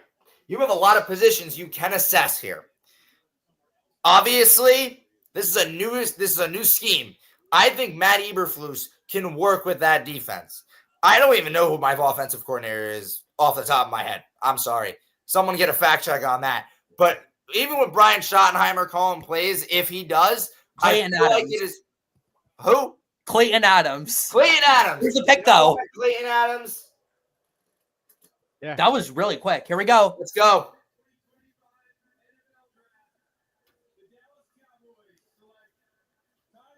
This will be a surprise. Oh, Tyler Booker. I thought they were going to go with I Alabama. thought he was about to say Tyler Warren. No, Tyler Booker. And can't even find right now. I was hoping they were going to say Tyler Warren. Yeah, no. So they go with Booker. So, Jayson, we'll go to you. What do you think about this? Don't get me wrong. Tyler Booker's a good guy, but why? There is no need for a guy like Tyler, but he's a guard, too. We don't need a guard at all. We don't need. I guess they really love Zach Martin, and they just wow. Unless they get back into this first round, then they just didn't care this weekend. No. Wow. And the Miami Dolphins are now officially on the clock. Jack, I'll go to you here. Well, I know you're shocked, Jayson, but Tyler Booker's a great player, though. I really don't have many weaknesses on him. He's a really good player. For his size, he moves very well. Dense, pin-down type blocker, great athlete. He's day one starter at left or right guard, wherever you want to play him, and he's going to be great. I didn't think it was going to be the pick, but it's a good pick, though, because it's a safe pick. It feels – and I guess you had to get a replacement for Zach Martin, I guess. I guess we should have known. Even though Booker played left guard at Alabama, not right guard. Wow. Ian Rappaport says that is the third Tyler for the O-line. Oh, yeah, that's right. Tyler Guyton, Tyler Booker, and who's the third Tyler? Tyler Smith. Oh, my God. If you don't have enough Tylers, now you do. Yeah. So now we go to Miami at 13. Yes, they have the pick. They're on the clock now. I think this is a trade spot. I bet Miami wanted one of the offensive linemen, but all three are gone now. So they might want to trade this pick. Maybe a team further down is aggressive coming up for a player. Maybe. If they stay here, though, Jayson, I think it's one of the corners, either Barron or Johnson. Because remember, Jalen Ramsey's on the trade block. So they got to get a number one corner. I honestly think it would be Jahdae Barron personally, but we'll see, though. I think it's going to be a corner, though, here, especially with Ramsey on the trade block, if they stay here and make this pick. Yes, the Miami Dolphins are on the clock here. If I get an update, I will let you know. As of right now, though, no updates. Right now, they still hold their pick. I thought Tyler Booker would be the pick if he got to Miami. That's what I actually thought that would for sure be the pick, but now he's gone. So I don't really know what Miami's going to do here. I don't know what Dallas just did. I have no idea. Their fans look confused too. They. I mean, yeah. Why is he holding the jersey in his interview? I've never seen that before. It's a surprise, right? I wonder what Miami's going to do here. Yeah, Miami. I mean, congratulations. You know what though? I'm happy though, because now with the Colts, what are picking 14, both Jalen Walker and Jahad Campbell will be there. So I am pumped right now that we have the chance to get one of those two. One potentially of those two. In the last 4 drafts, we've drafted 3 offensive linemen in the first round, all named Tyler. What was the one year you didn't take a lineman? 23. 21 we took Parsons. 23 we took Mozzie Smith.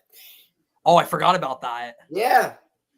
I'm really curious to see what Miami We are does. really bad at drafting this year, the most recent years. I was hoping we were going to be good because the last time we were bad, we took Micah Parsons.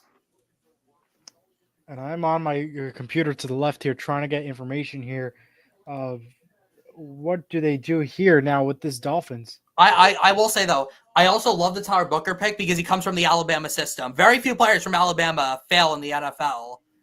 He was there when Saban was there. It wasn't like he was just a one-year starter. He's an excellent player. He's going to be a day one starter. All right, Miami. I just want to point out they have 3 minutes left on the clock, 3:40 to go. I think they're feeling trade calls. They're calling. They're calling. I don't know who's going to come up here. I think they're trading. I think that's what they're going to do. I think they're going to trade. I think Denver is a possibility to come up here. Maybe the Steelers for a quarterback. I'm looking at the board now. I'm trying to see who else might come up. Maybe Cincinnati comes up for one of those pass rushers since they've fallen so much. Possibly. Maybe they go Too for tough at this point to tell. But again, this is a surprise. If you want to think, I'm not thinking team. It's the Dolphins for taking their time. Their pick again is not. Their pick is now in. Their pick is now officially in. Okay. They did not trade it. According to ESPN, their pick is in. I'm going to go Will Johnson. He's still there.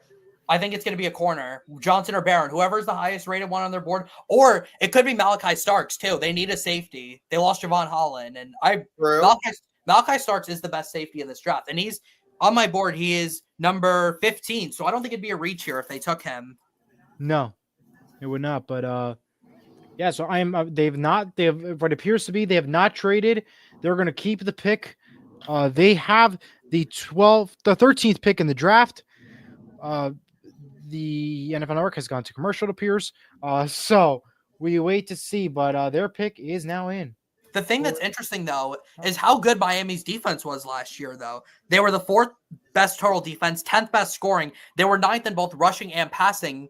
It's crazy how good their defense was, and they still missed the playoffs. But again, with all the offensive linemen off the board, I think it's got to be a defensive player, unless you're going to trade Tyreek Hill and you take like Matthew Golden here. But I really don't know what the Dolphins do here now. Do they take Amari and No, they have A-Chain there. I'll take that back. They're not going to do that, but possibly. I think it'll be one of the corners though, Johnson or Barron, whoever's the highest rated one. Will Johnson's my guy though. I think Barron might be the better fit though in that scheme because they need a corner and a safety, and Jahdae Barron can play both of those positions. So I think with the versatility, I think that he'd be the better fit in Miami. All right. Well, it's with that, the Indianapolis Colts are on the clock. Jack, you are the Colts fan here. While we wait for this Dolphins pick to come in, what do they do? I don't want to jinx it, Eli. I want to wait for Miami to make their pick, and then I'll give you my thoughts. Okay, then. I don't want to mention a player, and then Miami takes them. I don't want to jinx it. So we're going to wait for the Colts for Miami to make their pick. We'll see who it is, but the Colts have a lot of players that I love that are going to be there when they pick. Walker's there.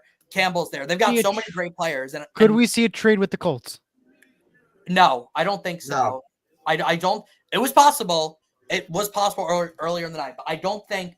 Listen, Chris Ballard is on a very short leash here. This is a make or break year for Chris Ballard, for Shane Steichen, for everybody. I think the Colts need to have an aggressive type mentality here. Yeah. So there is no trading back here. There's not even a possibility. We'll see who Miami picks, and then we'll see what the Colts do. But there's no trading back here, though. Absolutely none. And again, the draft is falling favorably for what the Colts want.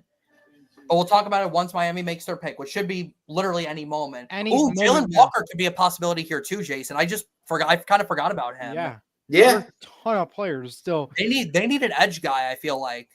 Like Bradley Chubb's getting up there with all the injuries.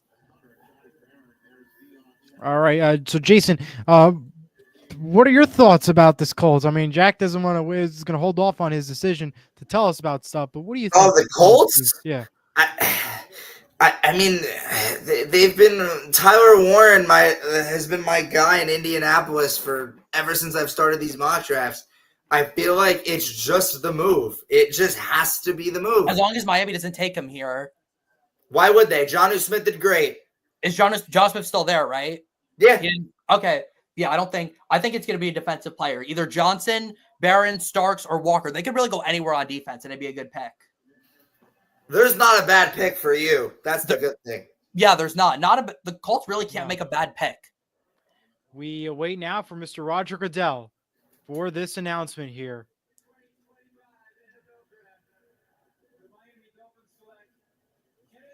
Whoa! And it's going to be Whoa! Grant, a defensive line from Michigan at number 13. A surprise for many people. Jack, we'll go to you. Well, first off, let me tell you this, Jayson. Do you realize how every year there's always one defensive tackle that goes way higher than everyone thinks he's going to go? It's like every year somebody just falls in love with one defensive tackle in particular. Yeah. It happens every year, I feel like. It happened with Jordan Davis a couple years ago with Miami. It's happened before. But let's get to Kenneth Grant, though. This guy is a tank. Let's start with that. He is absolutely huge. He is 339 pounds. Kenneth Grant is 6'3", 5'6". He's got He moves unlike any player that size. Incredible moves, great run defender. He's got really good motor as well. Again, the only problem is he a 3-down player? He reminds me so much of Dexter Lawrence when Dexter Lawrence came out. I'm not saying the way player Dexter Lawrence is now. I'm saying when Dexter Lawrence first came out of Clemson, because a lot of people had concerns about whether he was going to be a 3-down player. No, he made himself into a 3-down player. I think it's similar, though, with Kenneth Grant. But unlike movement, though, for a guy like him who's 339 pounds. But I think it's a bit of a reach, but it's not a bad pick. How about you, Jayson? No, it's not a bad pick at all. It could be a reach for many. I think it is. But I think Kenneth Grant I feel like Mason Graham and Kenneth Grant were your dynamic duo in Michigan. One was the power rusher and one was the elusive rusher. And Mason, even though Kenneth Grant is the power rusher, he's 331. But, oh, wow, look at that. You guys made your pick already. It's Tyler. Tyler Warren has to be. No question. Listen, I don't think it's not. So Tyler Warren. I still prefer the defensive player, but listen, this tight end room is the worst in the league. It's not even close. This tight end room is atrocious.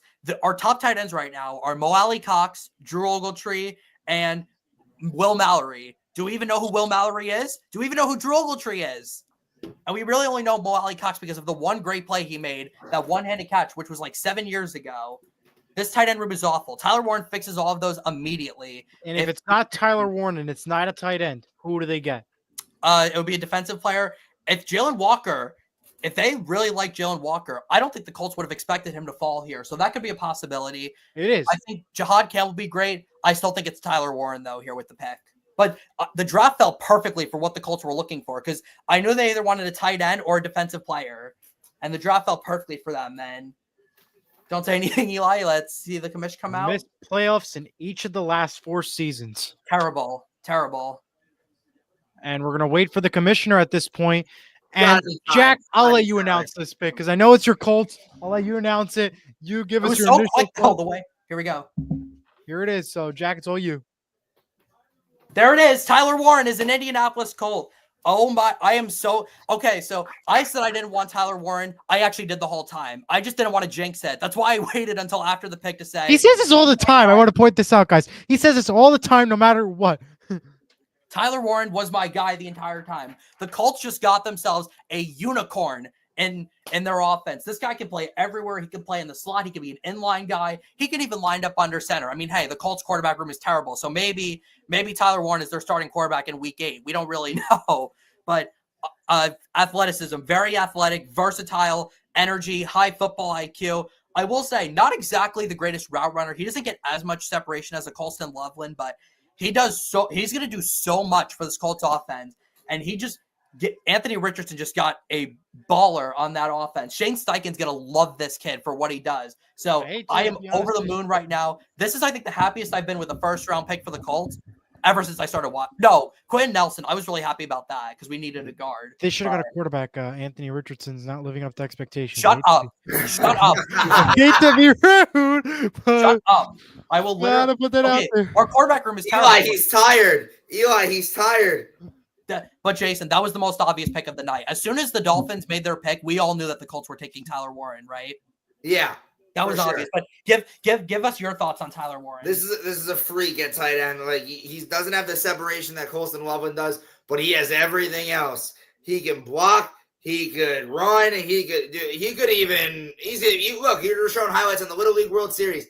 He's strong. He's played both sides of the ball for Penn State. He's come out at linebacker for them last season. So anything can happen with this guy. He's a freak of nature, this guy. And Tyler Warren is going to be Anthony Richardson's right-hand man for sure.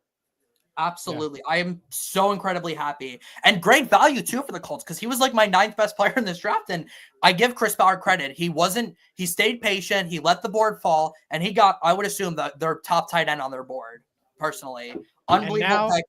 And now I can enjoy the rest of my night. I am so happy. Congratulations, Jack. We're very happy for you. But now the question is, what does the surprising team of the Atlanta Falcons do as they are now officially on the clock? And if we remember with the Atlanta Falcons last year, well, they took a quarterback and they surprised everyone at the number 10 pick last year. The question is now, what do they do? Some of their needs, an edge, a defensive line, a cornerback, an O-line, and a safety. A lot of top guys out there. Jayson, we'll start with you. Who do they get here? Atlanta Falcons. Who did I have taking with the Atlanta Falcons? I definitely went. Oh, he's gone. Oh no, I did have taking an edge, and Shamar Stewart. I think Shamar Stewart will fit right into this Atlanta defense. Atlanta's known more for their defense more recently, so I feel like they gotta go. They're more inclined to take a defensive edge. I feel like it's needed because the pass rush just lost a big one with Grady Jarrett. The pass rush needs to get back into the groove in Atlanta. So I think Shamar Stewart's your guy. Maybe even a James Pierce.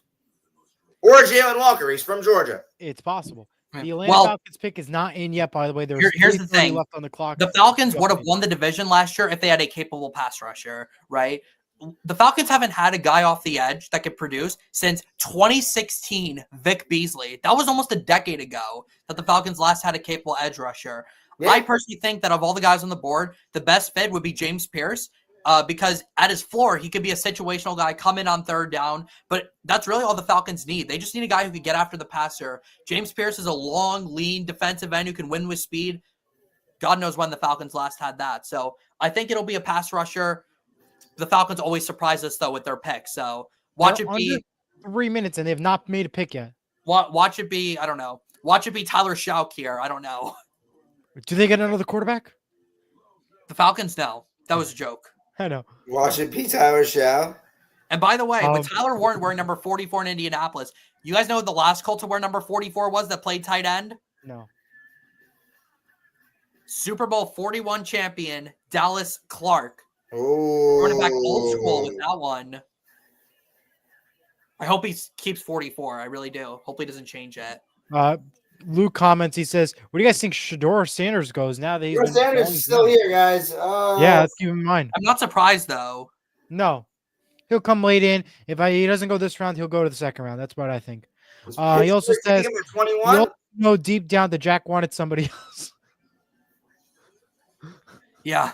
No, I actually want I don't think Jack's the one that wanted somebody else. I think you got the wrong guy that wanted somebody else. Yeah, not me, the guy below me. Yeah. Who's below you, Jayson? Sure. Let's get to the prediction show now. Let's get to the NFL prediction show right now for the NFC because I know who's in fourth place. Who was right about the Jets when everybody walked off the set? Not me. I think it was only George. I don't think that was. By the way, Cowboys, that pick for the Atlanta Falcons is not in yet. Their pick for the Falcons is not in yet. We want to point out they have a minute 20 left. The pick is not in. They're taking their time. Trade. Jerry, please. Is it possible they trade? Oh my God, they clearly could. Imagine they miss. Oh, we're looking at Maxwell Hairston right now. I like the fit. It's very Colts. Well, though, we went to Kentucky, so it's more Kentucky. The Falcons, again, have not made a pick yet. They have 40 seconds left. Do they know they're on the clock? Clearly, no. Arthur Blank looks like he's having a coffee. I still can't believe we got Tyler Warren without having to trade up. Oh, actually, I think Jalen Walker is the pick here. ESPN's reporting 30 seconds left on that clock for the Falcons. No announcement yet. What do they do here? The pick is now officially in. 5 years later, they picked. Yeah, they took a while. Only 5 years. Swinging with the fences. Says hello. How's it going? How's the draft party going? I still can't believe, Jayson, that we got the Tyler Warren's a Colt. Like, it's unbelievable. Yeah. I mean, I had predicted that early in the mocks, but then I started to think he might go earlier. So I was like, maybe it'll be like a defensive player or something. But wow, he really fell there, and I wasn't expecting Colston Loveland to go before Tyler Warren at all. Yeah. Yeah, that's right. Well, how do you forget? Don't forget Alec Pierce, though. The Alec Pierce disrespect is crazy to not have him on here. He's a Jets fan. He doesn't know football. Pierce was better than Pippen last year, actually. Yeah. Oh, man. But, yeah, Tyler Warren is a freak, though. The pick is in. We're waiting for the commissioner now. It's funny that Tyler Warren is from Mechanicsville, Virginia, because he's going to fix a lot of the Colts' problems at tight end. My prediction. That was the worst joke I've ever said in my life. You're done. You're done. Off. That was a dad joke. Off the set. You're done.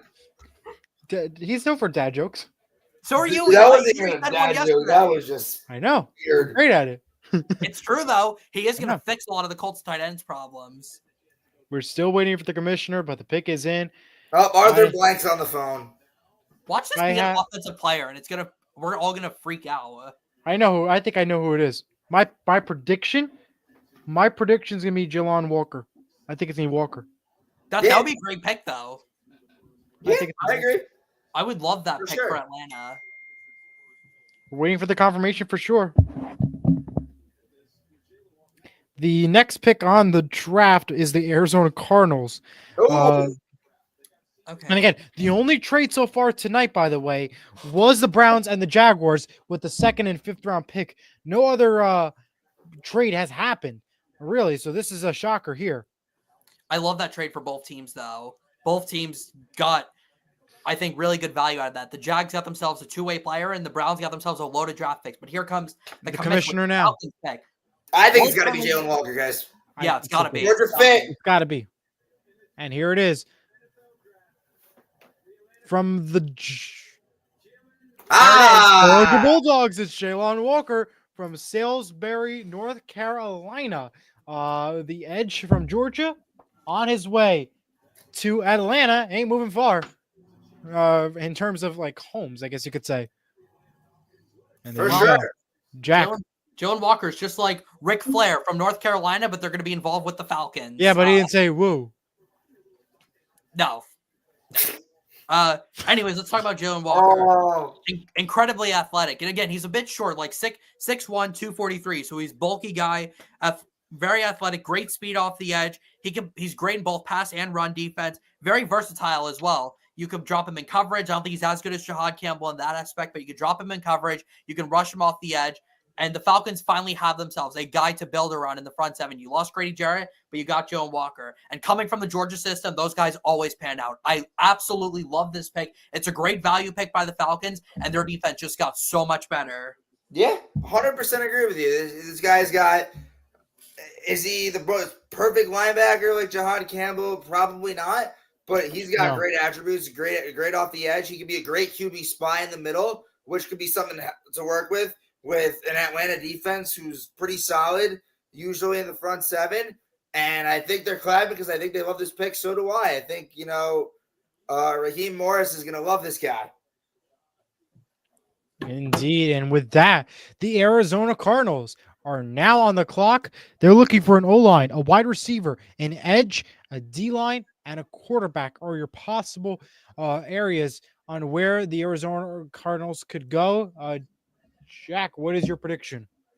Okay, so I really like the way this Cardinals team is heading. They had themselves a great offseason just because their division rivals got worse, right? The 49ers got worse, Seattle got worse, and the Cardinals made some moves. They brought in Josh Sweat, a really underrated pass rusher, and you're reuniting him now with Jonathan Gannon in Arizona. I really like that. So you got your rusher on the edge. I think now you got yourselves an interior pass rusher here with this pick. I think Derek Harmon's a possibility here. I'm really high on that guy. My highest rated defensive tackle after Mason Graham. I think that's a possibility here. I think Walter Nolan as well from Ole Miss is possible here. And if they don't go with a defensive tackle, maybe they go with an edge, maybe a James Pierce or a Mike Green. Maybe they go with a Will Johnson in the secondary. Both of the corners are still there this late in the draft. It'd be a nice value pick. But I think I'm shocked they're still hanging around. I think it'll be some on defense, though. I think Arizona's got to go deep. Matthew, no. No, they've got they've got some good receivers. The Bengals are standing by. They will be the next pick after Arizona, who still has a good 4 minutes left on their clock. Good 4 minutes. I'm surprised. A lot of teams are taking their time now. Yeah, well, now they want to take their time. The Colts made that pick so quickly. We'll see what everybody else does. But they're making that final official phone call here for the Arizona Cardinals. What is Arizona doing, man? Ultimate question. They are taking their time. Jayson, what do you think? Who do they get? Let's see. Arizona. What do we need? Cardinals. I'm going Will Johnson. I am too. Yeah, I'll go Will Johnson. They need a lot of help in the secondary. Smart pick, Eli. I think Will Johnson as well. Top best left. I mean, so we all agree.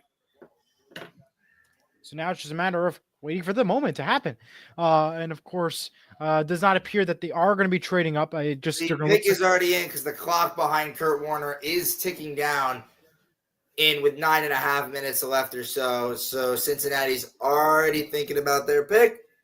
And we all know what it's going to be. It's going to be sure. Yeah. If they take an offensive player, I don't even know what I'm going to do. I really laugh and walk off the set. I might actually walk off the set if Cincinnati takes an offensive player. That'd be hilarious. That would just be hysterical. By the way, this is halfway through the draft. After the Cardinals make their pick and Roger Goodell is on the podium, they're going to be technically halfway there. We're halfway through this draft already. Exactly, man. We're 9:52 right now. Technically, I guess you could say early. We've got Seattle lurking at 18, Eli, but Seattle's in the house, Eli. I think Matthew Golden is a possibility for you guys in Seattle. I like that fit a lot. I don't be surprised if they trade potentially. I don't know. Oh, I could see that. I think Jayson, you had it in your mock draft, Seattle trading back. I did have Seattle trading back, and it was for the guy the Cowboys ended up drafting. So it's a lot of questions and answers there. We're going to now wait for Arizona for their pick and the commissioner to head on. And yeah. Let me ask you guys, what do you guys think has been the best pick so far? Like best value pick, or just which team do you think did the best job here in the first round so far? Best job. And you know what? Let's exclude the Travis Hunter trade because that's an obvious pick for a team that did the best job. Okay. So outside of the Travis Hunter trade. I don't know. Well, here's the commissioner now. Yeah. Here is the pick, and we'll talk about that in a second. Whoa. Oh, Eli just said whoa. Is it a whoa or a... Walter Nolan is their pick from Ole Miss. Oh, I did mention that actually. Yeah. Whoa. That's a whoa for a D. I'm actually not that surprised to be honest. Tennessee. I had them taking a defensive tackle. I just didn't have Walter Nolan here for the Derek Harmon, Jack. What'd you say? Derek Harmon? Yeah.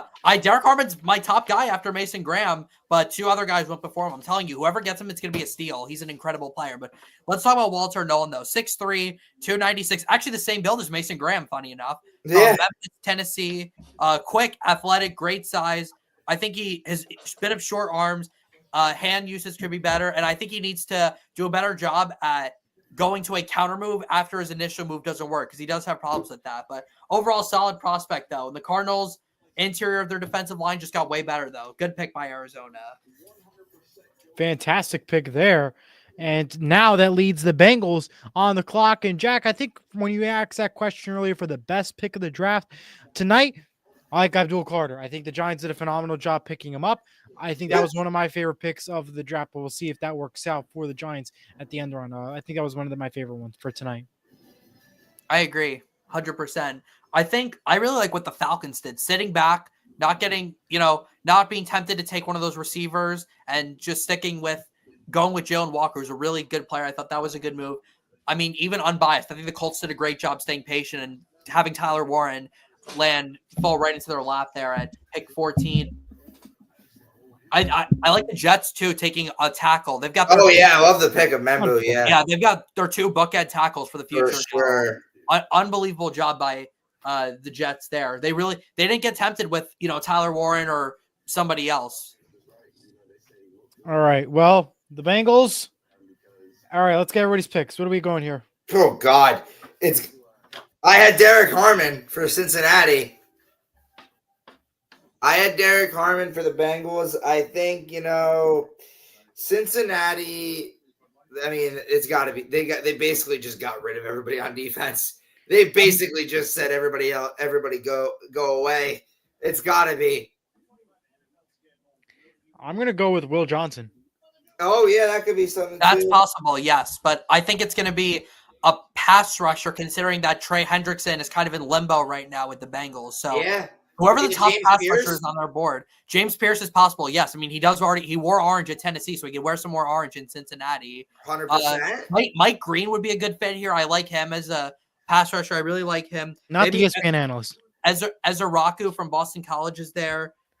You have obviously Will Johnson and John Abear in there. Jahad Campbell would be a nice fit there because he could give you coverage skills as a linebacker. He can also give you some snaps off the edge. So if they want to put multiple ones at once, go with Jahad Campbell. But if you want someone specifically for a position, Will Johnson or whoever their top edge guy is, that should be the pick here. And the Bengals pick is in. So we're just waiting or for it could be Malachi Starks too.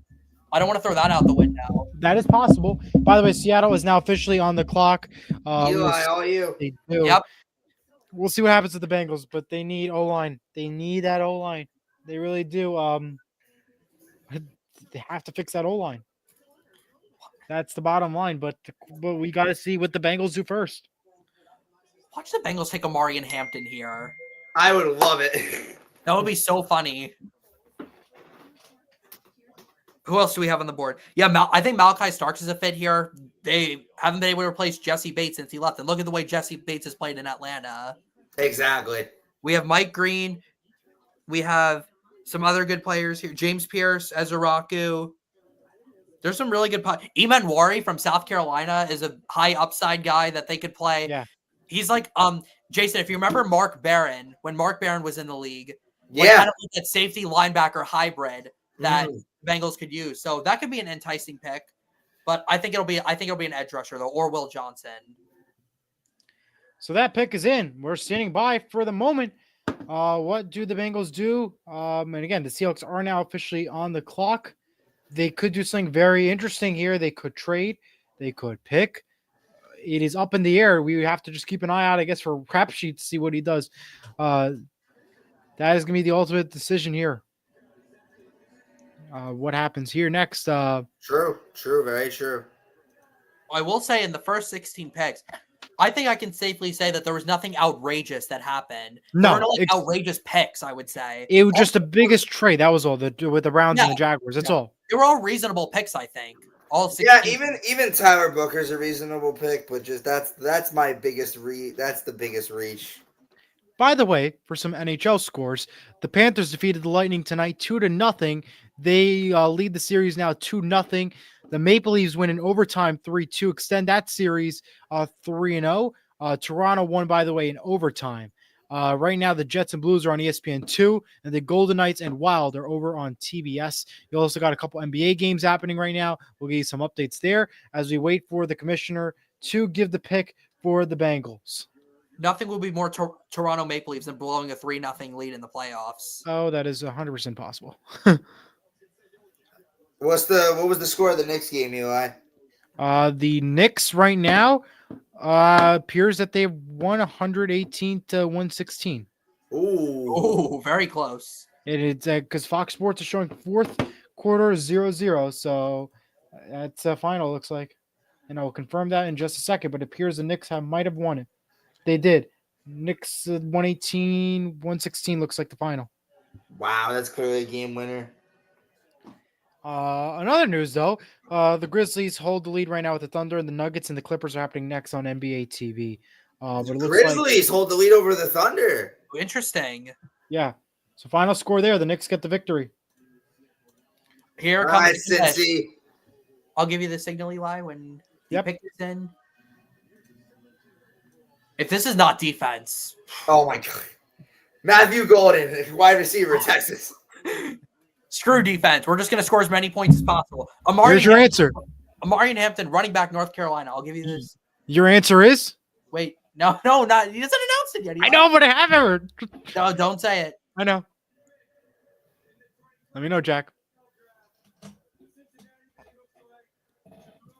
Whoa! From Whoa! Texas A&M, the edge from Miami, Florida, his birthplace, Texas A&M. What a surprise! What a pick!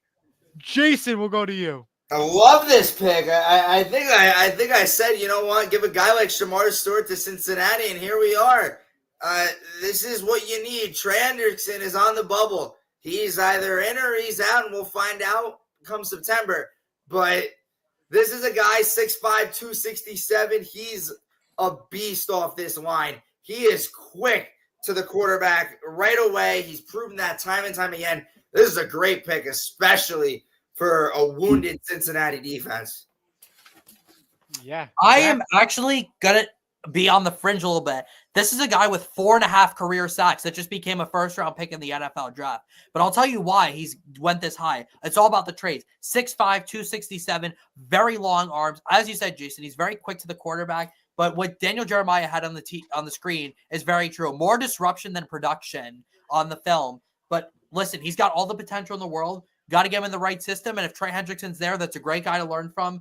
This is a potential pick, and he's giving Roger Goodell a massive bear hug right now. But the guy I compare to Shamar Stewart has some Ziggy Ansah to me when Ziggy Ansah was in Detroit. That is my comparison for Shamar Stewart. Well, the Seahawks are now officially on the clock. They've got 3 minutes left to go. No announcement yet. They've not appeared to have traded. Nothing announced yet. I'm going to go. They got to go someone offensively. On the offensive line, particularly. Josh Simmons. That is Greg awesome. Zabel. Zabel's the highest rated lineman on my board. I think that'd make more sense because he's played all 5 positions at North Dakota State on the offensive line. So give him some versatility. There's talks that they are trading down potentially. Ooh. Okay. I could see that. Maybe who would come up, Jayson? Who do you think would come up here? Who's left? It's not official, I can see a though. team These like are Green rumors. Bay. I can see Green Bay trading up. Oh, These yeah. are You have that rumors. in your mock. Green Bay trade up and take Matthew Golden. I can Again, see these are rumors off of Twitter, but they are. What? I have it on Twitter the whole night. I think Houston could come up maybe for a receiver as well. Maybe a team. Yeah. Maybe one of these great edges that are still on the board. Maybe a team like Detroit comes up for an edge. Maybe Washington. They have 2 minutes and 45 seconds left. What about this? What about the Chargers coming up for Will Johnson with the Michigan connection with Harbaugh? From the worst, where's LA standing right now? They're at 22. They're 4 picks behind Seattle. If they do it now. The pick is in It for was- Seattle. No So trade. they are not trading. Boring. I know. It's All gotta be Gray Zabel to me. Greg Zabel. I'm gonna go Josh Simmons. That's Yeah, mine. one of the two. Josh Simmons is good, but he's coming off a really bad knee injury, so I'm not Yeah. 100% sure about that. Or I think Simmons has the higher upside, but I think Zabel has more versatility. So it's really what Seattle values here with this pick. That is true. Their pick is in for Seattle, and I'm gonna get the graphic here. Ooh, what about Amari and Hampton here? if we wanted to get crazy. Possibly. By the way, Tampa Bay Buccaneers are now on the clock. Oh, I think they're taking Jahad Campbell. I think Tampa Bay will take. Or yeah, that's what you had in your mock, right, Jayson? I had Jahdae Barron. Oh, he's there too, and so is Will Johnson. Oh, right. Actually, yeah. I actually think it'll be a defensive player. I mean, Tampa Bay was the 4th worst pass defense in the league last year. That's cost them in the playoffs the last 2 years. So I think it's got to be a defensive back, right? Unless they want to improve their secondary by improving their pass rush, in which case you have a plethora of options to choose from. But here come the Seattle Seahawks with the 18th pick. This is going to be pretty crazy. The more I'm thinking about it, I wouldn't be surprised if this is Omarion Hampton. I don't know why. Jayson, could you see that at all? Or what? Omarion Hampton to Seattle. Nah. Yeah, I could see a world, but I think it's unlikely. I mean, it wasn't that long ago when Seattle last drafted a running back in the first round. They took Rashad Penny back in 2018 in the first round. So John Schneider has shown, willingness to draft a running back in the first round, but whoa. I think it'll be a defensive. I think it'll be a lineman though, either Zabel or Simmons. Zabel's played all sides of the line. I'll give you the same, Eli. We got a woo here. We're gonna wait till Jack tells me the clear, but I got a woo already.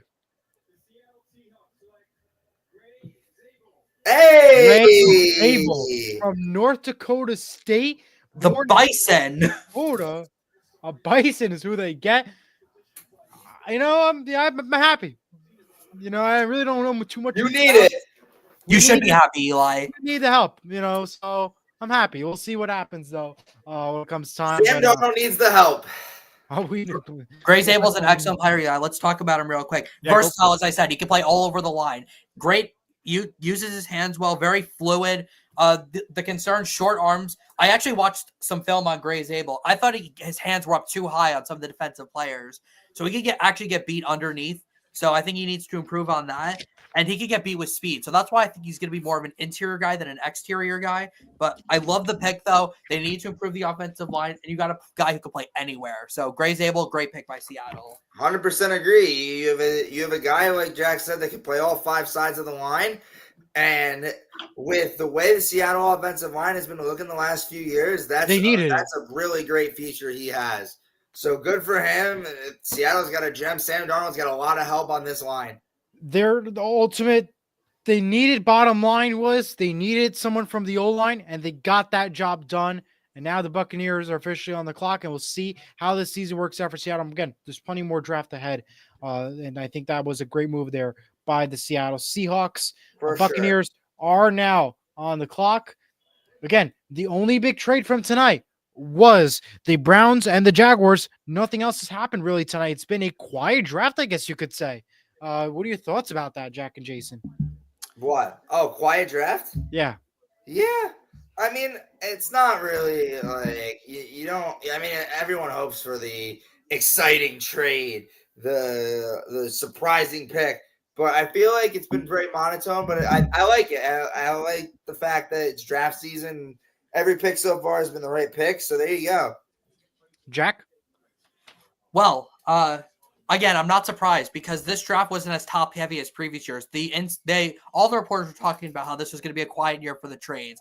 Travis Hunter trade, not surprised about. Jayson and I were talking about it before we came on that we said that Jacksonville may come up for Travis Hunter. We knew they wanted him, and that was a move that they ended up making. But the rest of the draft has been very quiet. But I think the majority of teams who have picked have improved. They've all made solid picks. There hasn't been anything outrageous yet. And we'll see if anything ends up being outrageous. We have in 2 picks, we're going to have a very interesting situation brewing with the Pittsburgh Steelers and what they're going to do at pick 21. And especially that they need a quarterback. Do they get Sanders? Do they go Jackson Dart, possibly? Which one do you go for? Or do you go with Jalen Milroe? Hopefully you can join us then for our 21st pick later on and give us his thoughts there. But again, the Buccaneers, they're on the clock. They got 4 minutes and 20 seconds to go. We're halfway through this draft, and you're watching the 12th Horseshoe Podcast NFL Draft Watch Party Special. Jayson Lee, Jack Grizzle, Elijah Weintraub. And we're going to go to another commercial, and we'll be right back. Join Jack and I on the 12th Horseshoe Podcast, live every other Thursday during the NFL offseason and live every Tuesday and Friday during the NFL season at 7 p.m. Watch every single episode now on Surge Sports YouTube. And as always, don't forget to subscribe and hit the notification bell for more updates on upcoming shows. Join Jim Monahan and I for Sports with Mono and Mono live every Saturday at 10 a.m., featuring a weekly recap of every sport, movie and book picks, sponsored segments, and more. Watch now on the Sports Mono Mono YouTube channel or right here on Surge Sports YouTube. Need a massage with peace and quiet? Well, then visit Higher Level Healing of Lyndhurst, New Jersey today. Higher Level Healing is the place to go, offering relaxation at its finest level. Located at 407 Valley Brook Avenue at Suite 406 in Lyndhurst, New Jersey, just minutes from New York City. For more information, visit higherlevelhealing.glossgenius.com or follow them on Instagram at higherlevelhealingnj. Senior high school baseball and softball is live on Surge Sports. Don't forget to catch every single game live here on Surge Sports, for every away game to every home game, right here on your fingertips. So don't forget to subscribe to Surge Sports, click on the notification bell, and don't forget to like each video. You can catch Bobby Blackjack, myself, Elijah Weintraub, or Jack Rizzo on the call with you right here on Surge Sports. Prova Italian American Deli is the official sponsor of the 12th Horseshoe Podcast NFL Draft Watch Party Special. Visit them in store from Monday to Friday until 3:30 p.m. at 94 Moonachie Avenue, Moonachie, New Jersey. Or visit their website, provamoonachie.com, for more information. Use promo code 12th Horseshoe for 20% off your next catering order. That's 12th Horseshoe for 20% off your next catering order. And we are back with the 12th Horseshoe Podcast NFL Draft Watch Party Special, year number 2, presented by Prova. Jayson Lee, Jack Rizzo, the Tampa Bay Buccaneers, their pick is in, and we wait now for the commissioner for the official announcement. Jahad Campbell? That would be an amazing fit there in Tampa Bay. But maybe it's a Will Johnson. Maybe it's a Malachi Starks. I think it's going to be someone on the defensive side. Maybe Derek Harmon for all we know. Oh, yeah, for sure. I don't think it'll be an offensive player, though. I really doubt that, honestly. But I don't know. I don't think it's going to be offensive. And their needs heading into here was a linebacker, cornerback, and edge, a safety, and an O-line. So the question is, who do they get here? And, I wish these screens on these on all the people that are working on this draft and all these teams would have a zoom in shot of who they picked, and the camera goes right into it and zooms into see it. That would be pretty amazing. Give me a good laugh, actually, if that were the case. Interesting. CBS Sports just dropped their grades for the top 10. Cam Ward, they gave him a B-. Yeah, I mean, he wasn't like, I didn't really think he was B-. Travis Hunter, A+, Abdul Carter, A, Will Campbell, B-, Mason Graham with a C+. Oh, what? Ashton Jeanty, B+, Amon Membu, B-. Ted McMillan, C-. What are these? CBS, you're so harsh. Kelvin Banks, B+. You have Tony Romo probably doing it. That's why. Well, maybe because it's mostly NFC teams and CBS hates the NFC. I don't know. Okay. Here is Tampa Bay. And here's the commissioner.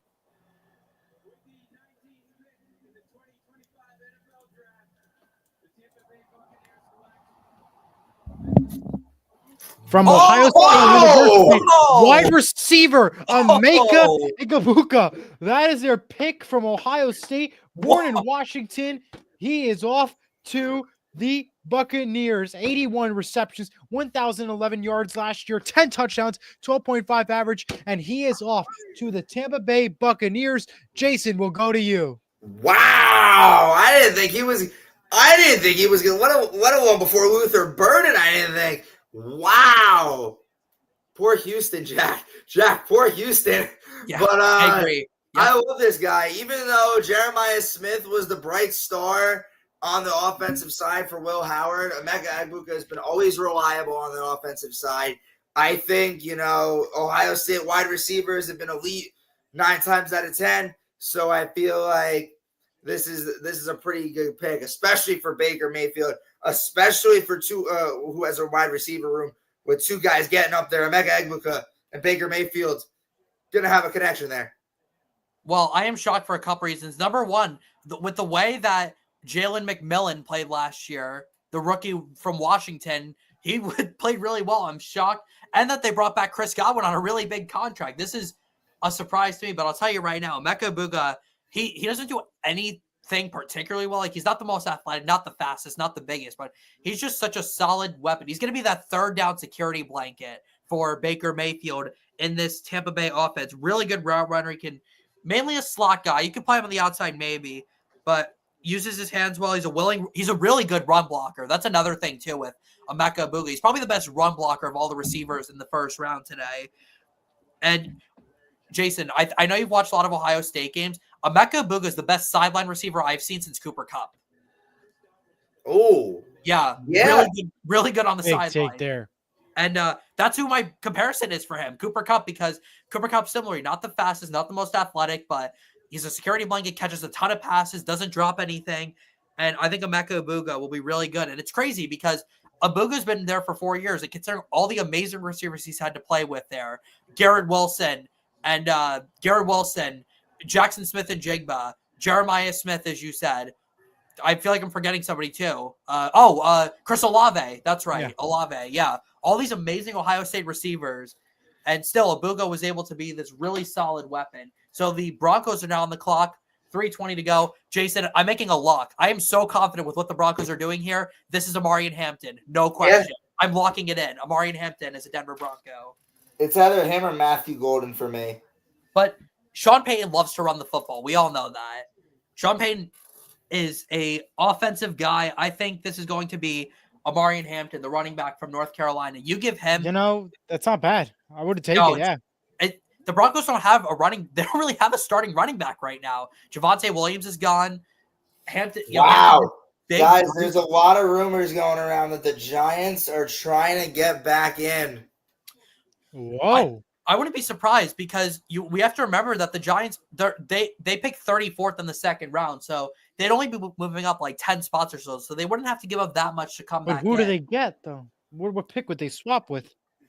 Who would be willing to? I think Minnesota would be willing to move out of the first round. I think Houston now, after missing out. I would say anybody with the last 4 picks of this year's draft, that would be Commanders, Bills, Chiefs, and Eagles, would be a spot for them to go. For sure. 100%. Because they don't need nobody. Let's think of it this way. In particular, I'm talking about the Eagles and the Chiefs. They don't really need anybody. The Eagles don't need anybody, if we're being honest here.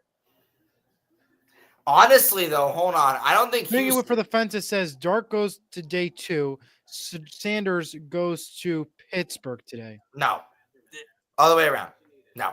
Other way. You see, we think Sanders is going to be a day 2 pick. That's possible. I think Dart will go. Maybe Jalen Milroe goes today. It's not impossible. I'm just saying. Not impossible, yeah. But I don't know why the Broncos are taking so long with this pick, but it's got to be Amari and Hampton, right? Look at the order. I wouldn't trade down if I'm Houston, though, because I feel like if this is not Matthew Golden right here, then Matthew Golden's the Texans. Guaranteed. Because who's here? Pittsburgh's not taking one, obviously. Green Bay might take Matthew Golden. Yeah. Yep. It's possible. And that Green Bay crowd will be electrifying. By the way, Green Bay picks at 23. The Steelers are up next with their pick.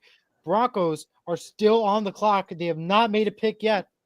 Well, I saw from one of their reporters that they were considering a trade back here. So I wouldn't say it's impossible. But if they stay here, it's got to be Amari and Hampton. It can't be anybody else. If the clock goes to 0, do you assume it's a trade back?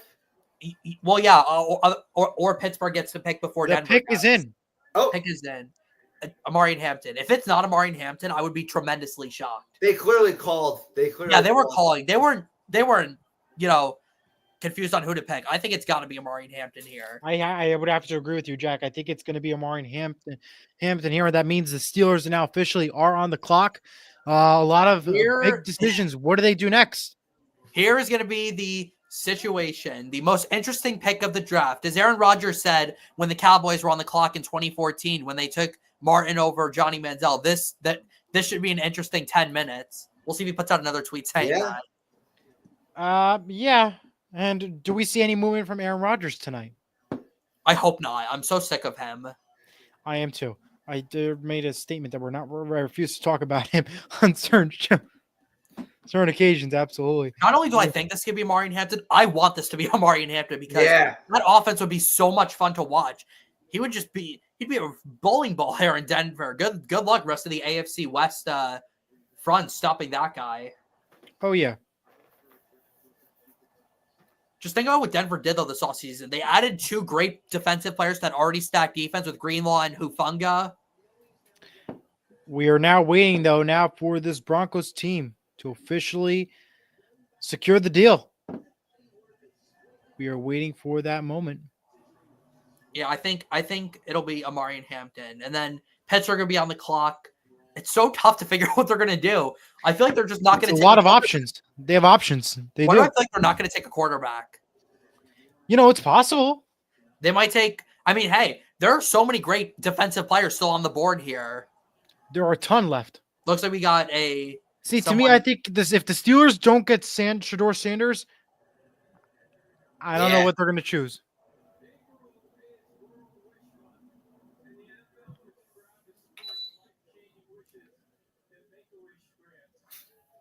Yeah. Ooh, interesting fact about wow.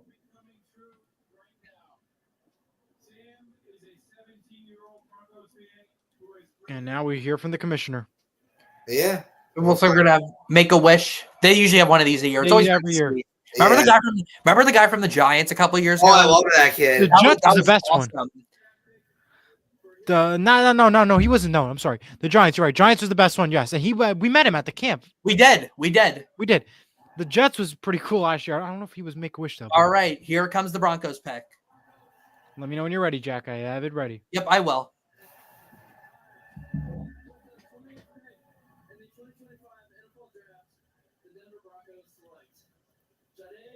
Ja'Day Barron from Whoa! the Longhorns. He's a cornerback with 46 solo tackles, 5 interceptions, and with that, he is on his way to the Denver Broncos. Will Johnson is still. He might have just fallen to the LA Chargers.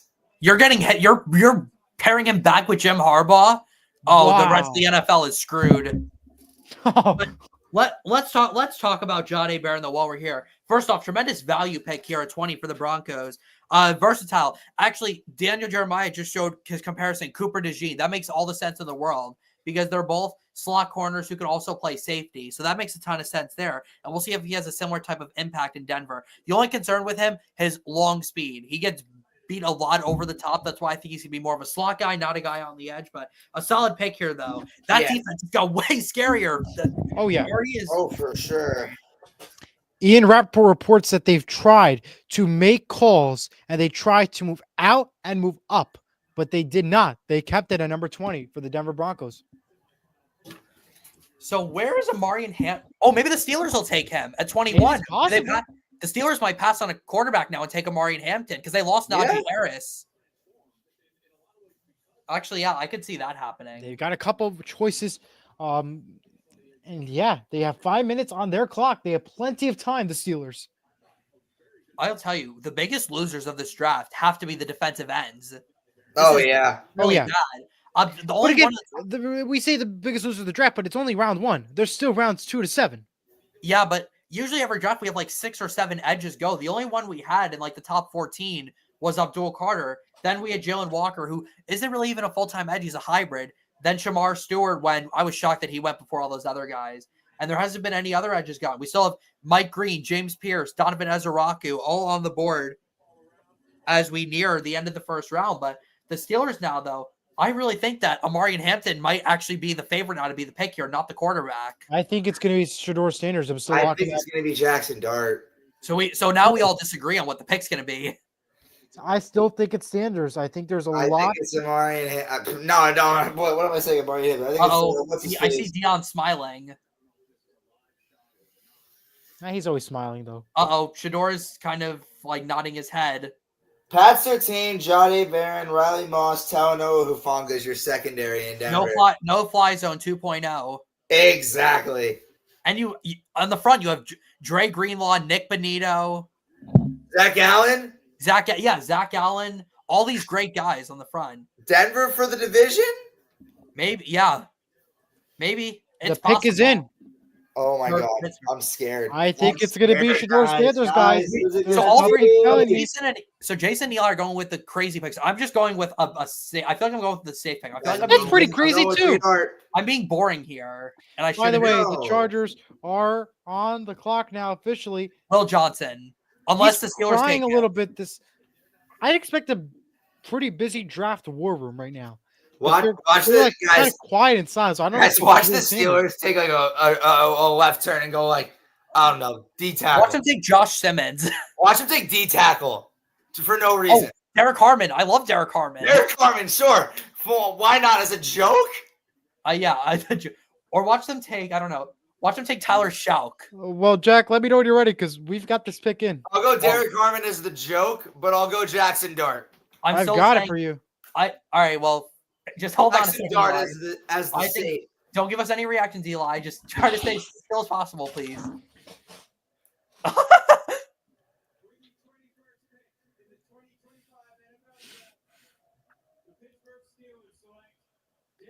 Derek, what?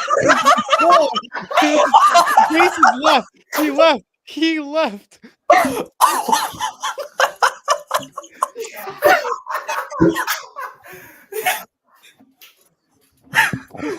That is. Wait a second. Oh my Oh my God. Oh. That is the best thing that has happened, I think, on the history of the show. That made my night. That That made my night. I'm done. I'm Good night, everybody. No, I don't think any moment will ever I top. go to commercial.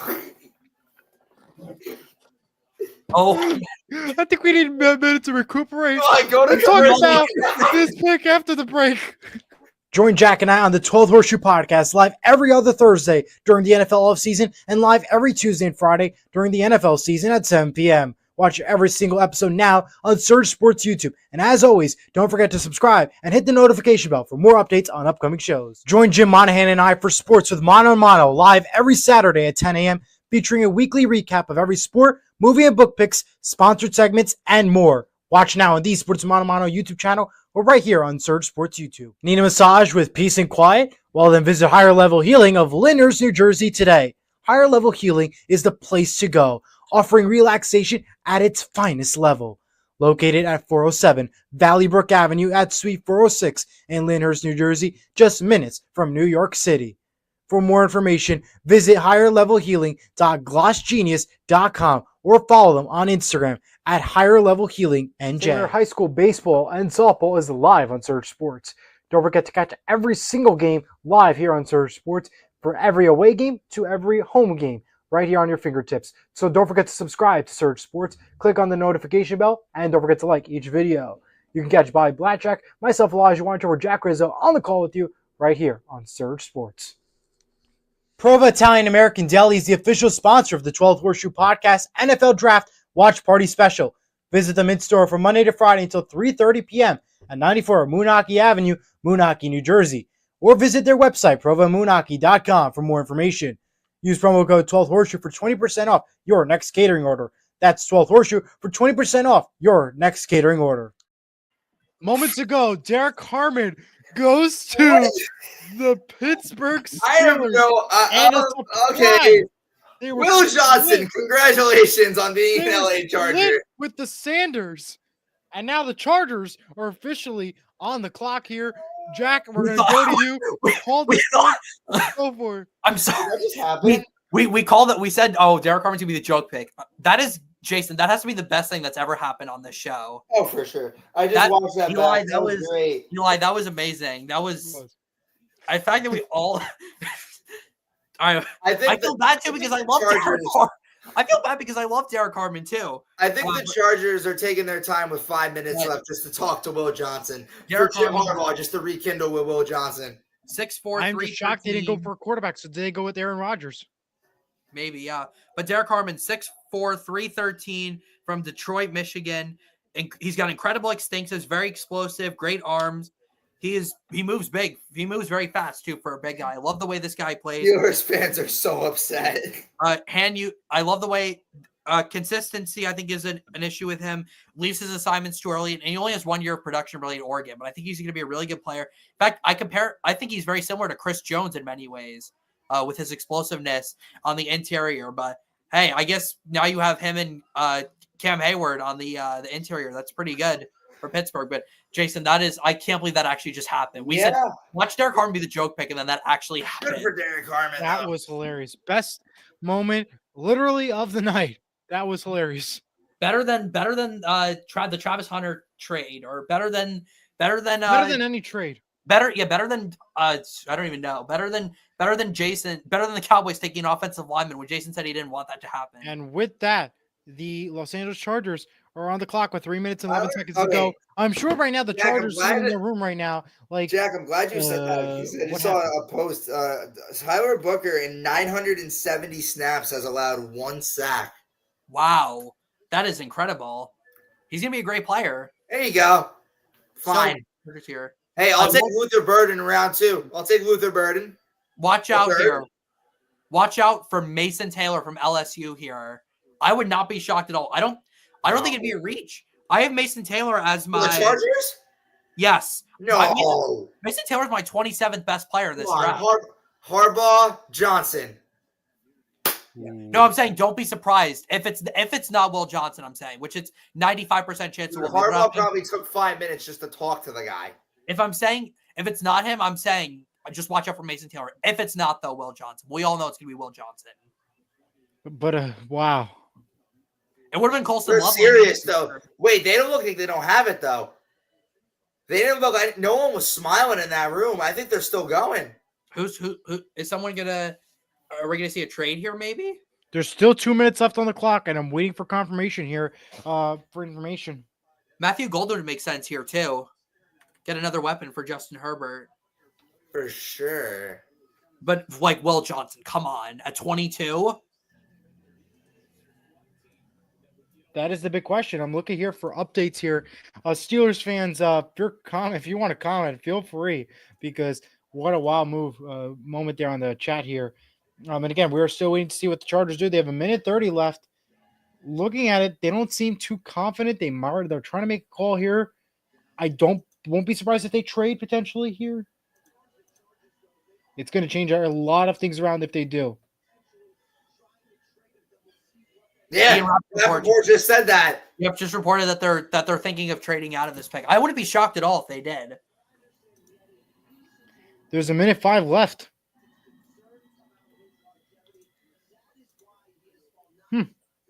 Cleveland, by the way, if you're looking at the bottom of your screen, the Cleveland Browns have the two of the first 4 picks in the second round.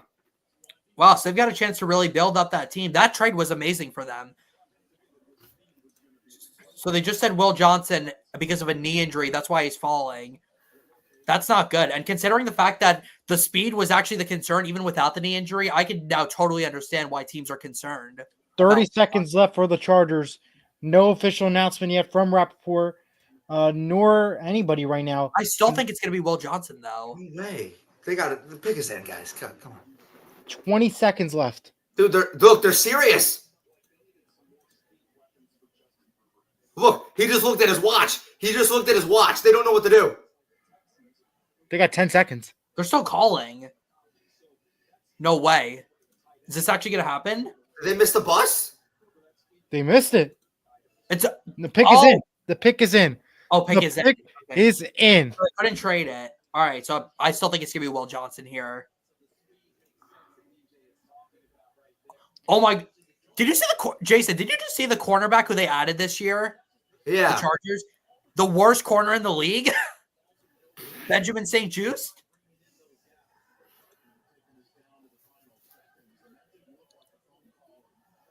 Gee, they got it. They really talked about going down all the way to the wire, really. The Packers, Matthew Golden? The Packers are on the clock, by the way. I would say it's Matthew Golden, yeah. Matthew Golden indeed. Or with all these, the Packers last year, one of the problems at the end of the year was they didn't have a good edge rusher to get after the quarterback. So with all these great edges having fallen, maybe Green Bay thinks about that. We know Green Bay's tendency is to avoid taking receivers in the first round. And by the way, that was a buzzer beater for the Chargers. They had 0 seconds on the clock. I And think they just just called Will made it Johnson quick. a last-ditch effort. They probably were concerned about the injuries, but because they couldn't trade, they're like, you know what? Welcome to the Chargers. All right, But- who are we picking here? What do you guys got? Will I Johnson. still think Will Johnson, and if it's not Will Johnson, I really don't know where they go. Mason Taylor would be my next guess. I have no idea. We wait for the commissioner. Maybe they go with like a Jahad Campbell here for some value.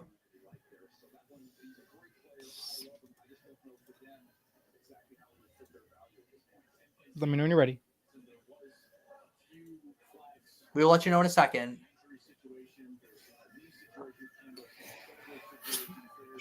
This is very interesting here what the Chargers do with pick 22. Yeah. Are the Giants? Who would the Giants trade with? I think Minnesota would be the team that's most likely. I feel like the Vikings are just going to want to get out of the first round. I don't know why. Possibly. I think the Eagles are for sure going to move out of 32. Who's it going to be? Where is Roger Goodell? Because, well, remember, it just happened moments ago. It hit 0-0, like not even 5 minutes ago. You know what, Jack?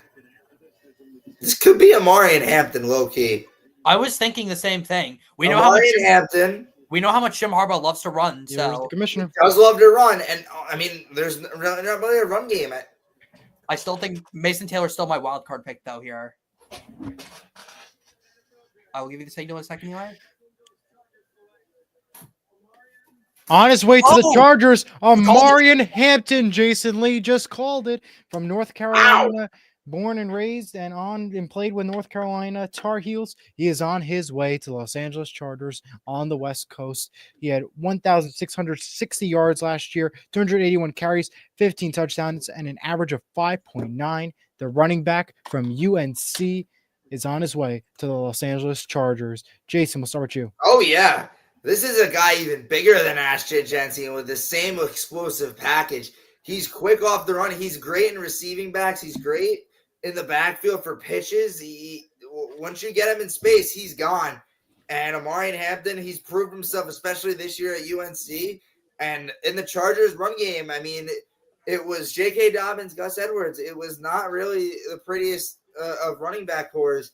And like you said, Jack, Jim Harbaugh does love to run the football. And I feel like Justin Herbert has some insurance with Amari Hampton.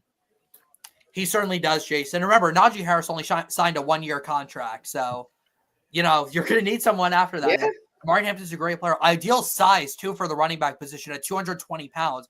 This guy is going to be a nightmare for the rest of the AFC West. I think he'll have double-digit touchdowns this year. He'll be that red zone back, that goal line back, and he'll also break off the big runs. Again, he moves incredible for his size. He's got really good patience. He runs through the offensive line. The Chargers, the interior of that line is really strong. It makes a lot of sense. But, wow, Will Johnson a lot of players continuing to slip. All these edges are slipping. Will Johnson slipping. Jahad Campbell is slipping. And with that, the Green Bay Packers are on the clock with 5:30 to go. What moves do they make here? These are all questions that need to be answered here in this NFL draft with 9 picks to go, by the way. It's either Matthew Golden or it's an edge rusher, but I think it's going to be Matthew Golden. Again, the value here would be excellent. Matthew Golden is just such a solid receiver. It feels like he just does everything well, it feels like. Ian Rappaport reports that the Packers are getting trade calls similar to what the Chargers just had moments ago, so we could see a long wait for the Packers to make a pick here. If anything, it's Houston. If anything, it's Houston or LA. Keep in mind, after the Packers, the Vikings, the Texans, and the Rams are on deck to pick.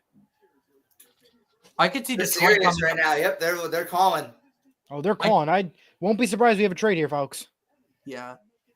So yeah, I agree with Jason. If it's a team that's still in the first round, it's either going to be Houston for a receiver or the Rams for like a Jahad Campbell or something like that. Yeah, but if it's Houston though, they pick in 2 picks. The odds of the Vikings getting a pick, I mean, it's low if you ask me. Yeah, but remember the Texans made a trade with the Browns earlier today where they swapped some late round picks. So the Texans might have been gearing up to make this trade. So they have some extra picks now to maybe make a small jump here up 2 picks. I will say though, Minnesota at 24 is going to be very interesting because I think they're going to be very willing to trade out of that pick.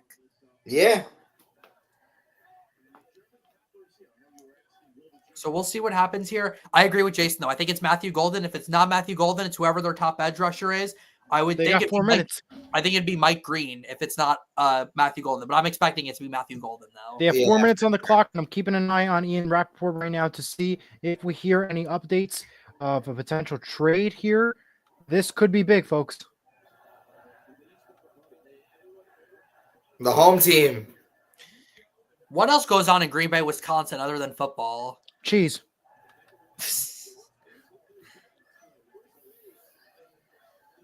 That's true. Like, imagine being from Green Bay and having never been to a Packers game or having watched them on Oh, TV. boy. That's been rough. Yeah. true.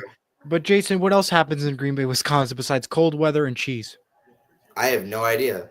Okay, time to Google. Jack, we're gonna have to Google. Time to Google. What happens in Green Bay, Wisconsin? The fact that we're talking about this in Green Bay, Okay, Wisconsin. Jason, you're not doing your research. Come on. Really? Green Bay Packers have the Lambeau Field. That's Yeah. literally football. We were looking for other than football. True. And Botanical Gardens. Botanical Gardens. We got some in New York here too. They've also got cheese. They have family fun markets. They have our National Railroad Museum. Looks like I'm going to Green Bay. And obviously football. That just keeps popping up. Pick is not in yet, ladies and gentlemen. 2:27 left to go on their time. Not yet in, guys. What are we doing? If there was an NFL city that Wait, you could, Jayson, real quick. Remember, Green Bay's defensive coordinator is Jeff Hafley. He used to be the defensive coordinator, or their defensive coordinator is Jeff Hafley. He used to be the head coach at Boston College, which is where Ezraku is from. So there is a connection there if they go with an edge. I just realized that. That is a good connection. That's And good Ezraku stuff. was like a 4-year starter at BC. So a minute 58 to go. Serious? If you guys could travel to which NFL city would you want to travel to experience a game and to experience the towns, the cities, and the environment? Lambeau. I'd say Lambeau for sure. Seattle for me because I haven't been. I mean, I haven't been to Lambeau. I would go to Lambeau. Lambeau I would go to Kansas City just to do it. Me just, too. Or Buffalo. Just to go. Just to Yeah, but go no. there. But I would. Buffalo's they too did it. cold. It has to be a God. nice sunny day. Packers are and- done. If we want to find some, if we want some other activities outside of football, Nashville would be pretty cool. That's Yeah. true. There's so much to do there. Such a nice city. Business is done in Green Bay. A minute 15 to go. So No, they shook hands. it's either Golden or I think that Ezraku from Boston College, considering that Green Bay's defensive coordinator used to be the head coach there. True. Pick in. Again? I don't know.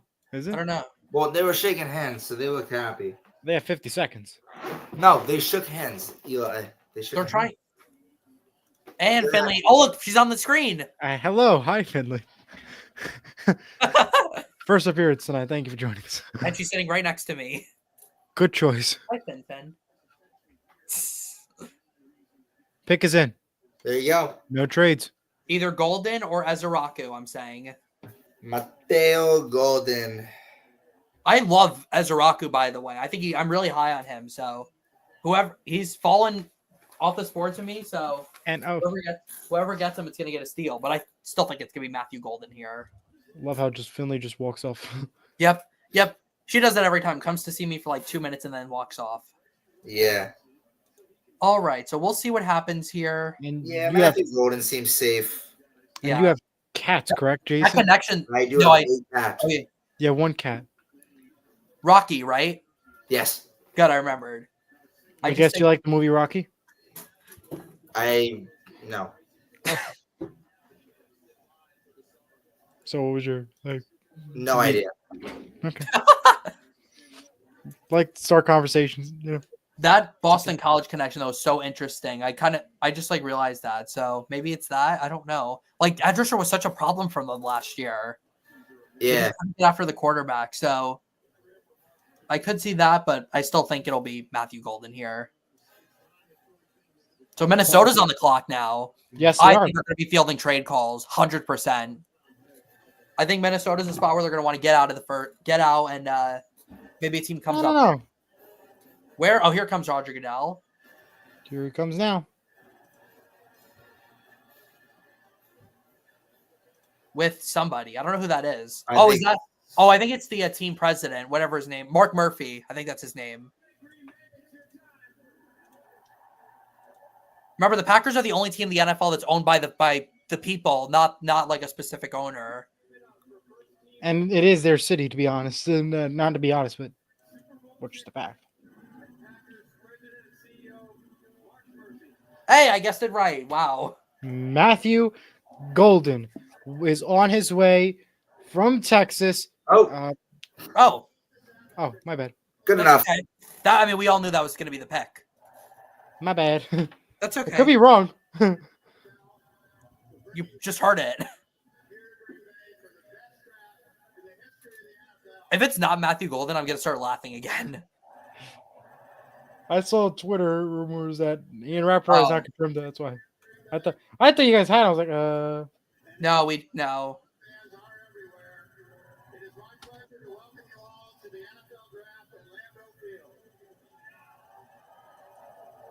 All right, come on, Murphy, make the pick. Okay, I'm gonna rule that it's Matthew Golden, Watch it not be. and I'll laugh and I'll quit.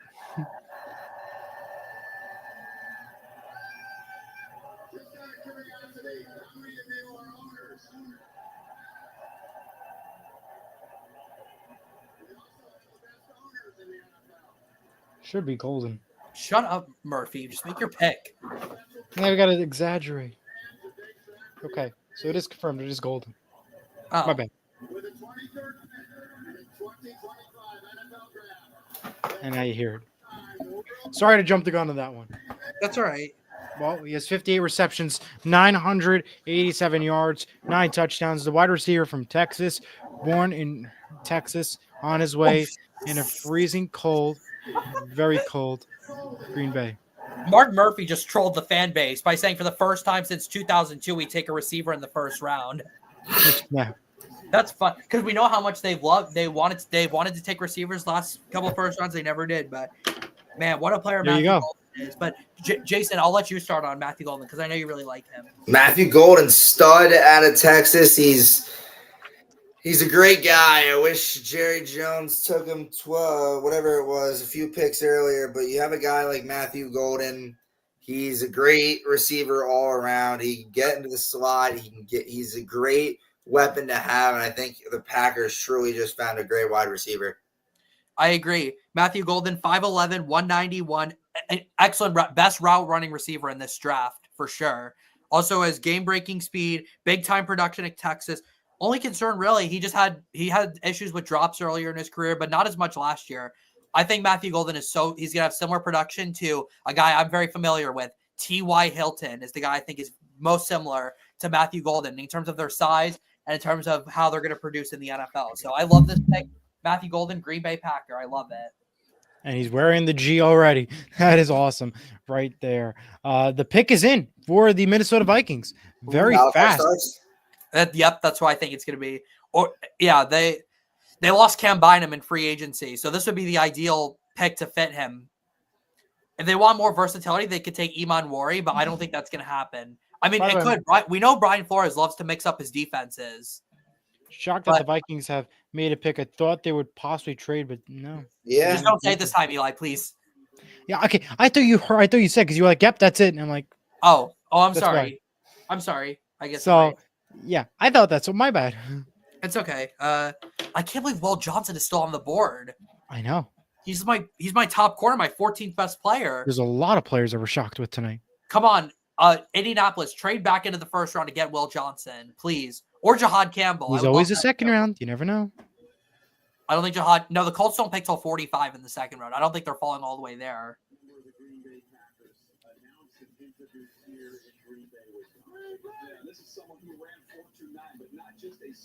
4.29, 240-yard dash for Matthew Golden. That's really impressive. Yeah, he can It is. absolutely fly. It is impressive.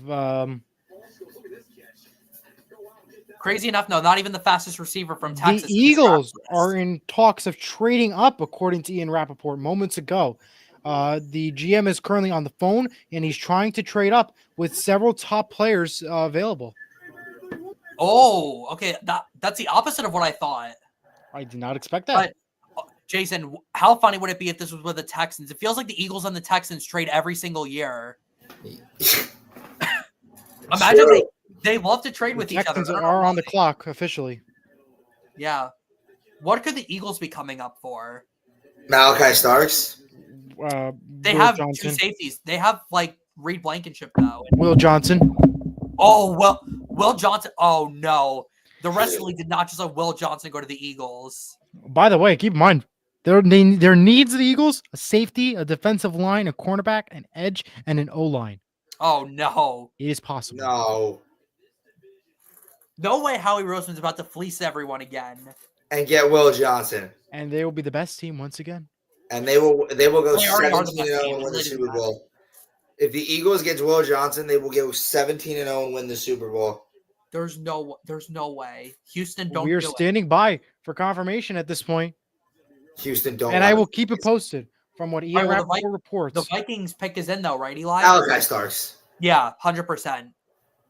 100%. If they want the versatility, they'll go with Iman Wari, but I think it'll be you lost Cam Bynum. Malachi Starks is a way better For sure. Like you can't just like what else would you draft?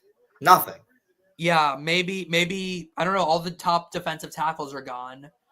Yeah, the Eagles pick is in. By the not Eagles pick. Sorry, Vikings. Foreshadowing. The Texans are done. My bad. I absolutely love this Matthew Golden pick, though. The Packers just did a home run here. They finally have their number one receiver. Maybe I will pick the Packers in the Super Bowl again this year. No, the Eagles are going to win it all again. I have to go with that. If it's not the Eagles, it's the Chiefs, and we should know that already. But let's see. Vikings. What are they doing? Yeah, what do they got here? By the way, the Vikings they need a cornerback, an O-line, a safety, alignment, and a defensive line. Those are your top needs for this year's draft. I don't see a world where they take an O-lineman. I'm sorry. Yeah, I don't either. They added both Will Fries and Ryan Kelly, two former Colts in free agency. Exactly. They got the vets. They got breaking news. Wait. The Rams are trading, and the Giants are on the clock. Oh, wait, the Rams traded out? The Rams are trading, and the Giants are on the clock. Ian Rappaport, moments ago, the Giants now have the Rams spot. Is it Jackson Dart or is it Shedeur Sanders? Who is it? Keep in mind, we're still waiting for the Eagles thing, too. Oh, wait. The Vikings pick is... I'll give you the signal, Eli. The booing. Oh. What? Go for it. Say it. I don't have it. Oh my, they took Donovan Jackson, the guard from Ohio. So we were wrong, Jayson. They did go offensive line. Wow. That is way down on my board. He's my 42nd best player in this draft. That is, I am somewhat surprised with that. Usually I get it from Rappaport, but no. So the Giants are on the clock. What did they get? Wow. No, they traded with Houston, not the Rams. Houston. The Rams. No, it says the Giants are the next team on the clock on NFL Network. Oh, yeah. But Donovan Jackson, good hand usage, finishes well, versatile. Collins gets high, lunges sometimes. That's really all I've got in him. But should be a solid interior guy for Minnesota. They spent the offseason building in the trenches, and they just did it again. So the Giants have traded with the Houston. Why are the Texans moving out? Damn, they really wanted Matthew Golden, huh? They really wanted a Booga. Or a Booga, Not yeah. for me a mistake. It is the Texans, not the Rams. And what's the return? Full details. Texans trade a 25 for the Giants in exchange for 34 and 99 and a third rounder in 2026. Well, to be honest here, I think the Giants could have sat back at 34 and taken their quarterback. But the reason why they're moving up into the first round is because they want to get the 5th year of contractual obligation. So that is why the Giants are moving up here. I guess we'll just have to see. Is it Jackson Dart or is it Shedeur Sanders? We will have to see. Jayson, what do you think it's going to be? It's not Shedeur Sanders. I don't. If it's I'll go Jackson Dart. I'm going to go Jackson. What if it's Jalen Milroe? Jack, you've been so right today. I wouldn't be surprised, but it's not Shedeur Sanders. I think Jason's actually been more accurate than I've been. So it's definitely a quarterback for sure. You were right about Hampton. No, that was Jayson who's no, Hampton. Harmon. Oh, Harmon. Yeah, that was just funny though. It was. Well, I was right about Tyler Warren because that was just too obvious. Wow. Yeah, so Dallas Giants is really are going to on be the top. bottom of the barrel this year. All right, well, don't say anything, Eli. We will. I'm going to Jackson Dart. It's got to be. Watch him take Will Johnson. If they ain't taking no Shador Sanders. If they take do, Will Johnson, I'm they're going to lose it. Wow. So then why would they have signed both Russell Wilson and Jameis Winston if they're going to draft a quarterback? I don't think they will. So now Tommy DeVito's getting cut then. No. Not Yeah, Tommy, they right? guaranteed. But what if it's not for a quarterback? Are we going to laugh again if it's not for a quarterback? You gave Russell Wilson Yeah. 1 year up to $21 million. Jason, who's The pick is in. Jason, who's the joke pick here? Let's go down my board. Let's see who the joke pick would be here. No, here's the thing, though. The joke pick would be Will Johnson. That's the joke pick.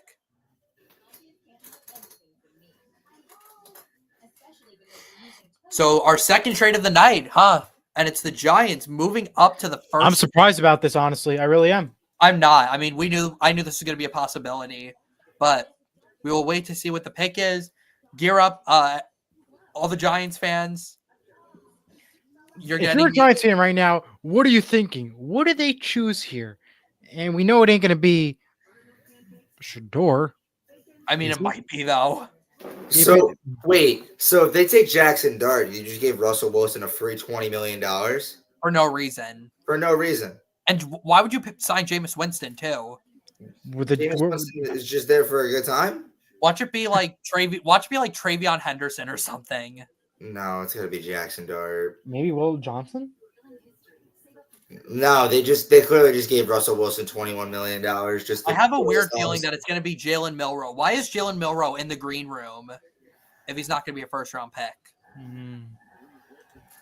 I can't. If this is Jalen Milroe, that's actually going to be crazy.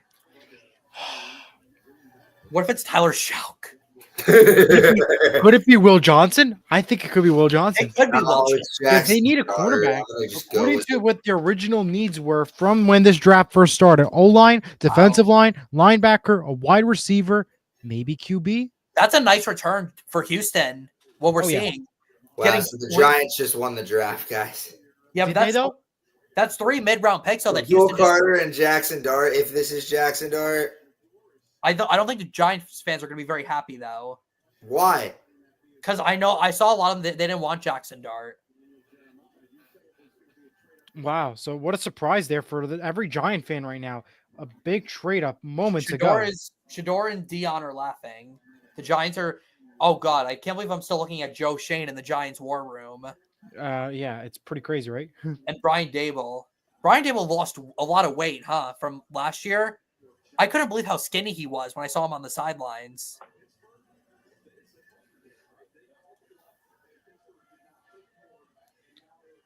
Oh man, I just have a weird feeling it's gonna be like not a quarterback. Could you imagine? No, That I would think be it's a Dart. hilarious. If it's probably a quarterback, I think it's hilarious, but I don't think it. The Falcons are on I the think it's- clock. There's a trade. Oh, the Falcons move back in the first round. Why? Yeah. For what? They're Will on the Johnson. clock. Will Johnson. They Oh, take for the yeah. Rams. So wait, so then that means that the Giants aren't taking Will Johnson then, because the Falcons know who the Giants have picked. Because when the pick is in, the first team notified is the team on the clock. Or the Yeah, team according to Ian Rappaport, there is a trade, and the Falcons are on the clock. Okay, so It's the Michael Williams and wow. no, it's Jalen Walker, right? The Oh Falcons, no, the 49ers got Michael Williams. Jalen Walker and And- Will Johnson. That would be amazing for the Falcons if they got that. Terry Fontenot might have just saved himself like 3 extra years if he does that. Dude, their defense is ridiculous. Yeah, So, with wow. with Jesse Bates and Justin Simmons, is AJ Justin- Terrell.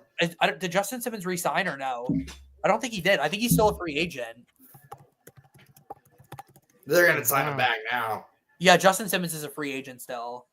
They're All gonna right, get so him back. I will give you the signal, Eli. Once the Giants make their pick, we might get some boos here because the Giants have beaten the Packers in some big playoff games recently at Lambeau Field. All right. Wow. All right. I'll give you the signal. Wow. Wait, Eli.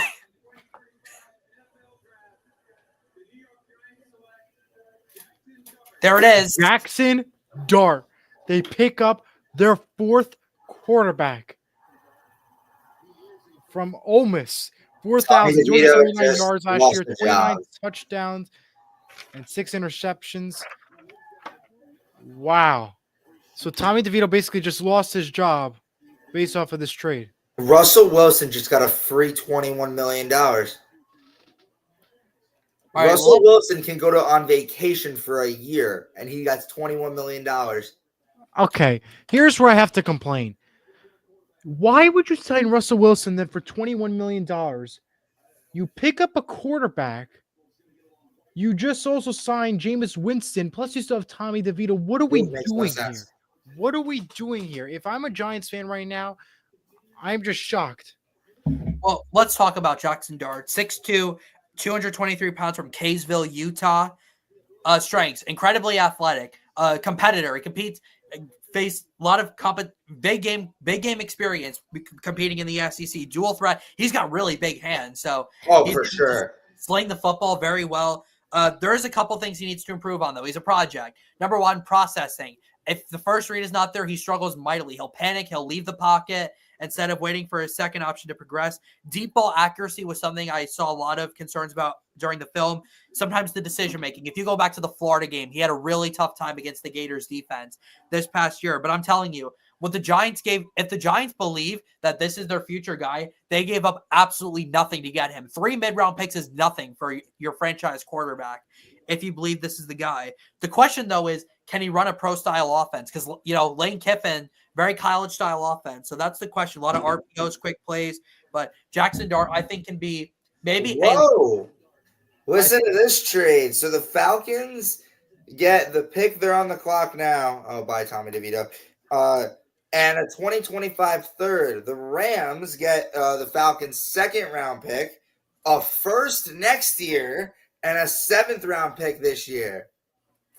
Wait, so the Falcons traded a first next year just to move? The Falcons traded their first-round pick next year. What? Oh, okay, now the Rams just, Les Snead just fleeced the Falcons. Oh, my God. The Falcons have given up their first-round pick next year. Oh, they did it again. The Falcons did it again. They screwed up at the draft again. I just want to say right now, I am just blown away with this New York Giants team has just done. The fact that they have 4 quarterbacks now, they're likely getting rid of Tommy DeVito. The Falcons are insane. They've done it again. This draft just changed. What Giants had basically so far one of their best nights ever. Their night just changed completely because now they just got 4 quarterbacks. Literally, they have 4 quarterbacks. I mean, if I'm a Giant fan right now, I am disappointed. Because, I think Jackson Dart's great, but you just signed Russell Wilson for $21 million. You just signed Jameis Winston for $8 million. You still have technically Tommy DeVito because you have not cut him yet.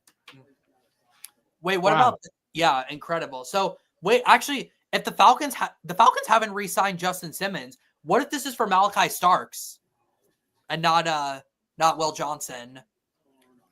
It's still, regardless, it's the fact that they just gave up a first next year. Yeah. That's a good first-round pick to have. What did the Falcons just do? I don't care who they're taking here. What did Terry Font know? Jerry Jones wouldn't even give up a first-round pick next year. This is like when the Seahawks and the Broncos made a trade back in like 2009, where the Seahawks the Broncos gave up a future first to move up in the second round. And you want to know who that first-round pick ended up turning into for Seattle? Some guy named Earl Thomas. I'm just still shocked right now. Here comes the Falcon selection. I'll give you the signal. What do you do?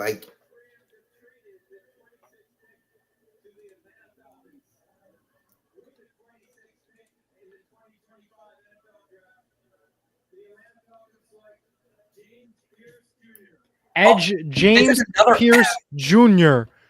They gave up a first for James Pierce? Are we kidding me? We're now seeing the downgrade right now. The Atlanta Falcons go with an edge, James Pierce Jr. The Giants pick up a 4th quarterback. What are we doing here? Was this worth it? Jayson, I'll start with you. I mean, I like the pick. James Pierce, I mean, they need help on the pass rush, but like the fact that they just gave up their first next year for that, I say no go. That is shocking. Listen, I love James Pierce. The more film I watch him, the more I liked him. He's a long, lean pass rusher, plenty of college production, 17 sacks over the last 2 years. He ran a 4.47 40-yard dash. That is incredible for a defensive end.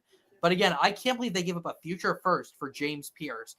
I really am shocked that, wow. Les Snead just fleeced the Falcons. Holy guacamole. Yeah. You could say it. No, He can. not on the Yeah. show. Yeah. By the way, the Ravens are on the clock. With these two trades just moments ago, just changed Josh Simmons to the entire Ravens. draft drastically. I almost want to. I feel bad for Tommy DeVito. The Ravens defense, though, really struggled at the end of last year, though. Imagine like a Jahad Campbell in this defense. I'm just sad for Tommy DeVito. I don't care about anything else right now. Poor Tommy DeVito. Just lost his job. Tommy DeVito might as well announce his retirement now. Unless the Saints pick him up. Tommy DeVito might as well just be like. The Saints could pick him up. They need a quarterback. The Steelers need a quarterback. Yeah, but the thing is, Tommy DeVito. So they get rid of Jameis Winston again. They trade him again. I still can't believe they give up a first next year. My eyes have to be. I have to be reading that wrong. Do I need to go get my glasses? Yeah, That might be the worst. That might be the worst thing since Dallas taking Tyler Booker. literally.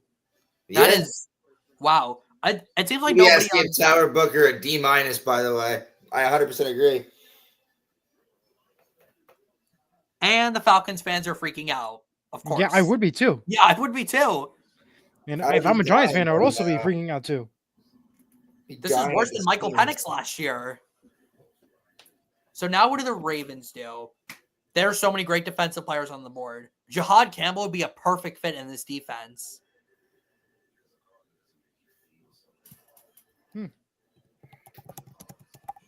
Falcon fans are going insane Wow. right now. I'm insane just looking at this. I mean, Yeah, wow. I would be too. Like, do you give up a first rounder for James Pierce? I mean, listen, it's a good value pick, but The don't give up Ravens a have first. 236 left on their time. I think they're going to go with a defensive player here. I think there's so many. Well, He's now in. What that feels like a perfect match. You lost Brandon Stevens. No, is that really much of a loss? It's not. No. You still lost one of your starters, though. Imagine Will Johnson with Marlon Humphrey and Kyle Hamilton. That secondary would be nasty. Or do they take Malachi Starks and pair him with Kyle Hamilton? There's 6 picks remaining in this year's draft. In the first round, the Ravens have their pick in. What do they do is the ultimate question. And how many more trades will we see? And a big surprise for this Giants and Falcons team trading up for this insane. All right, the pick is in for the Ravens, it looks like. It is. We were just standing by for it. I think it's going to be – I think Jahad Campbell is a possibility here. I think Will Johnson's a possibility. I think Malachi Starks is a possibility. Wow. So this continues the trend. The Rams. Oh man! Wow. What a tradition this is. Here's a fact for you, Jack. The Rams' first round pick since 2017. There's been one, Jared Verse. and he's the one, And he's pretty good. and he's pretty damn good. Yeah.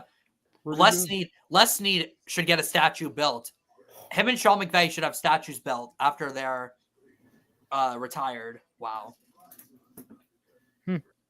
That is, the Rams are just such a well-run organization. good. Yeah, well, they just got to win a Super Bowl now. So Will Johnson. They did win a Super Bowl. I know they did, but I'm just saying win it again. Who's the safeties for Baltimore? Oh, Kyle Hamilton. Never mind. Yeah, but they need a free safety though. Kyle Hampton's more of Malachi a box. Kyle Hampton's more of a box player. So Malachi Starks would be like their center fielder. That'd be a great pick. Yeah, that's who I think. Will Johnson, I think, is the better player, but I think Malachi Starks is the better fit. Or Jahad Campbell, just because he's amazing. Yeah. I still can't believe Dallas really took an O lineman. I can't I'm believe just shocked with the Giants and the Falcons. The fact that the Falcons gave up a first round pick next year is insane, but The Lions are now officially on the clock. yeah, they're gonna just take a. Did they take Will Johnson? Yeah, Will Johnson's a Detroit kid. That just feels like a match made in heaven. By the way, how about the extension that Kirby Joseph got yesterday? Highest paid safety in the league. Yeah. Kirby Joseph is a baller. That him and Brian Branch are amazing. I think they just took Malachi Starks too. I feel like they did. Can I finally call a pick? Hopefully. My scroll. Well- Now it's back. We await for now the commissioner. When are the Ravens going to finally get over the hump? Never. Yeah, I agree. Just like Buffalo. I said the other day, Eli, that I think the next AFC quarterback to win the Super Bowl, not named Patrick Mahomes, will be Bo Nix. You're not wrong. See? Let's look at the board. Yeah. Mike Green's still there. Ezra Raku's still there. Mason Taylor, Will Johnson, Eamon Wari, Campbell. Ton of guys. I still can't believe that the Falcons actually just did that. And here is the commissioner now. Here is the pick. I feel like the Colts taking Tyler Warren has just been forgotten about now. Let me know when you're ready, Jack. Single Eli.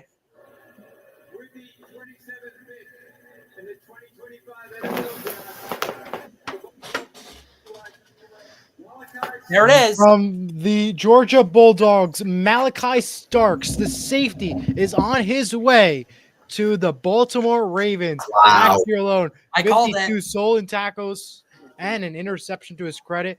Born in Georgia, went to Georgia University and the Bulldogs, and now he's on his way to Baltimore. Just literally a couple states down. What a great pick this is. It made way too much sense. Way too much sense. Yeah. Way too much. This is a steal. The Ravens, the Ravens do this every year. They get massive steals in the first round. Yeah, you see the film. He's just an incredible center fielder. He's going to contrast from Kyle Hamilton too. Kyle Hamilton will be in the box, and Malachi Starks will be playing center field. He's an excellent football player. Comes from the Georgia system. Those guys always pan out. Great tackler, great run defender, great ball skills, great awareness. I don't even really have any weaknesses on Malachi. The way he reads the run game. Look at this right there. Yeah. Phenomenal. Impeccable. Yeah. He is unbelievable. I think Malachi Starks is going to be an incredible player. Look at this. Look at this defense right there. Remember, the Ravens last year are the second worst pass defense in the league. So this actually makes more sense than maybe some people realize. You just got Sure. yourselves a baller. 4 minutes and 30 seconds left remaining on the clock for the Detroit Lions. They're likely going to take in that pick. There are 5 picks remaining. The Lions, Commanders, the Bills, the Chiefs, and the Eagles remain with their selections still waiting to go. Jayson, this is probably going to sound really stupid, but I'm going to be heartbroken if Will Johnson falls out in the first round. Oh, yeah. I wouldn't be surprised. Love that kid so much. He's such a great player. Maybe the Colts will take him in the second round. Hopefully he falls all the way there. Maybe. Any other teams you guys think will come up in the first round? Nope. I don't think so either. So Yeah. Shador Sanders is falling out of the first round. Looks like he is. Oh, well. It's not the Bills. It ain't going to be the Eagles. It ain't going to be the Chiefs. It's not Man, Commanders. Commanders. And ain't the Lions. So, yeah, Shador Sanders will fall. Unless somebody comes up. I don't even know who would come up. Well, I guess Cleveland on day 2 will probably be the Bills could take a quarterback, you know. And why I say the Bills? Because they really trust Josh Allen to win them the Super Bowl. Why is this happening to me? Why are my 2 favorite players in the draft still both out there right now? Jahad Campbell and Will Johnson. Well, Will Johnson has the potential to go. I mean, the Lions right now, they need an edge and O-line, a safety, a D-line, and a wide receiver. Those are their top needs. Wide receiver is an interesting one. Like a Luther Burden to play in the slot. That would actually be pretty intriguing. Yeah. Wow. So we are going to see what happens. We're waiting for the selection, the pick now. The Lions have their pick in. We're just waiting at this point. I think it'll either be Will Johnson or Mike Green. That's my guess here. Yeah. I think it's got to be defense, though. Their offense is basically set. Pretty much. And the Green Bay crowd is dying down. They cannot handle the cold weather, clearly. Well, they're gonna leave after they boo the Lions pick. Oh, yeah. This crowd will. Who do we think the Packers hate the most, guys? The Lions, The Browns. the Browns? No. Oh, Chicago. I thought you said the Browns. Bears. Did you say the Browns, Eli? I did, but I meant, Wow. the Bears. The Bears. Yeah, I think so too. Wow, what a pick that was. Getting Malachi Starks at 27. That is Zach Orr just got a baller in that secondary. And here comes the booing. So, Jayson, who we got here? Will Johnson? Oh, I gotta assume. You gotta assume. How about you, Eli? Will Johnson? I'm going to go with Will Johnson as well. Okay, yeah. We'll wait for the pick. He's a Detroit kid. Went to Michigan. Makes way too much sense. It really does. Here is the pick. Commissioner will be. I'll give you the signal. Yep. Oh, they're still interviewing Malachi Starks on my screen. Never mind. They still are. Yeah, you're right. Oh. I thought you were ahead, and that's I was like, oh, here's the commissioner. But no. No, you're ahead of us. You're like 25 seconds ahead. Yeah, no. The commissioner has not come out yet. Okay. That's such a great pick. That is wow. That might be the best pick of the night, honestly. Getting him at 27. The Commanders are now on the clock officially. Nick him on We board. have the 29th Will Johnson? pick. I think Will Johnson will go to the Lions. Commanders, yes, Eman Wari would make so much sense, but so would an edge though, like Mike Green or Jahad Campbell in Washington. There's no way Will Johnson goes to Philly. There's That would 4 picks left after the Lions. Will Johnson might go to Philly, guys.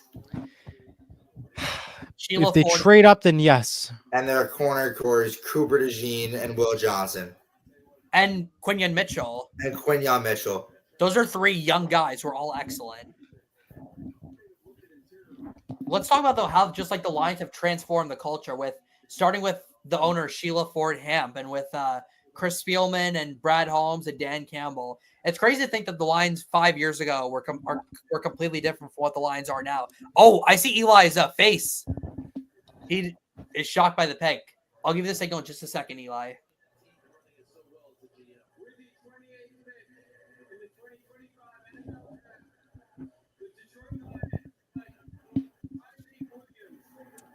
From Ohio State University. Wow. Defensive tackle, Tyleek. I guess. They went defensive tackle. Defensive end. I get you pair him up with what's the defensive end's name there? The middle guy? Hutchinson? Who? Hutchinson. No, the middle guy. Oh, Ali McNeil. Yeah. He wasn't even in the top 20. I had him at 46 on my board. I am shocked that they went there, but the Lions love the trenches, and they take do. guys with high character. So I guess they really like the character of Tyleek Williams, but he'll be a nice force for them in the middle. Him and Ali McNeil will be a nice pairing there on the Plus interior. Hutchinson fully healthy, yeah. Yep. And I'm the just Commanders shocked. are now on the clock. Will Johnson, I feel like. If they don't take him, then Buffalo Nobody takes better him. take him. If he doesn't go, then it'll be Philly. What if Kansas City takes him? I wouldn't care. As long as it's not Philly? I As think long if as it's Philly doesn't take Will Johnson. I think if it's not Washington taking him, I think it's gonna be Philadelphia. I have a good feeling about that. I think Washington will take him, though. Washington will either take him or Campbell or Eman Wari. Or yeah. really, they could go anywhere on defense. It doesn't We have got to be. a couple minutes left on the clock. We'll take a quick break. We'll be right back here on the show. Join us in a few minutes. Join Jack and I on the 12th Horseshoe Podcast live every other Thursday during the NFL offseason and live every Tuesday and Friday during the NFL season at 7 p.m. Watch every single episode now on Surge Sports YouTube. And as always, don't forget to subscribe and hit the notification bell for more updates on upcoming shows. Join Jim Monahan and I for Sports with Mono and Mono live every Saturday at 10 a.m. featuring a weekly recap of every sport, movie and book picks, sponsored segments, and more. Watch now on the Sports Mono Mono YouTube channel or right here on Surge Sports YouTube. Need a massage with peace and quiet? Well, then visit Higher Level Healing of Lyndhurst, New Jersey today. Higher Level Healing is the place to go, offering relaxation at its finest level. Located at 407 Valley Brook Avenue at Suite 406 in Lyndhurst, New Jersey, just minutes from New York City. For more information, visit higherlevelhealing.glossgenius.com or follow them on Instagram at higherlevelhealingnj. Senior high school baseball and softball is live on Surge Sports. Don't forget to catch every single game live here on Surge Sports, for every away game to every home game, right here on your fingertips. So don't forget to subscribe to Surge Sports, click on the notification bell, and don't forget to like each video. You can catch Bobby Blackjack, myself, Elijah Wancho, or Jack Rizzo on the call with you right here on Surge Sports. Prova Italian American Deli is the official sponsor of the 12th Horseshoe Podcast NFL Draft Watch Party Special. Visit them in-store from Monday to Friday until 3:30 p.m. at 94 Moonachie Avenue, Moonachie, New Jersey. Or visit their website, provamoonachie.com, for more information. Use promo code 12th Horseshoe for 20% off your next catering order. That's 12th Horseshoe for 20% off your next catering order. We are back here for the 12th Horseshoe Podcast Draft Party Special. We are near the end. 4 more picks remain in this year's draft. The Washington Commanders have now made their pick. Their pick is now in. We are just standing by for the commissioner. NFL Network has gone to commercial, so it'll be a couple minutes so we get that pick in. Let me tell you, Bills, Chiefs, and Eagles right after. Jack, go ahead. I was looking on Twitter. The Bears are so mad about Colson Loveland being the pick and not Tyler Warren. And you want to know why it's a bad pick? The Chicago White Sox congratulated the Bears on drafting Colson Loveland. Oh my God. Oh no, not that's bad news that the Chicago White Sox congratulated. Jeez. Wow. I think it'll be. Who do they get? Will Johnson, I think, is the most logical pick, but if it ain't Will Johnson, then he's going to Philadelphia. Yeah. I would love to see Jahad Campbell in Washington. Possibly. Oh, man. I'm still so over the moon that we really got Tyler Warren. I didn't think he was going to fall all the way to 14. I really thought that there was going to be some team aggressive in like the top 10 to get him. I honestly thought Chicago was going to take him. I'm shocked that they picked Loveland over Warren. I'm just shocked with all these trades. So is Cole Kmet just a run blocker now? Pretty much. I'm just still shocked that the Giants made that trade and the Falcons made that trade. It's the biggest surprises ever, in my opinion.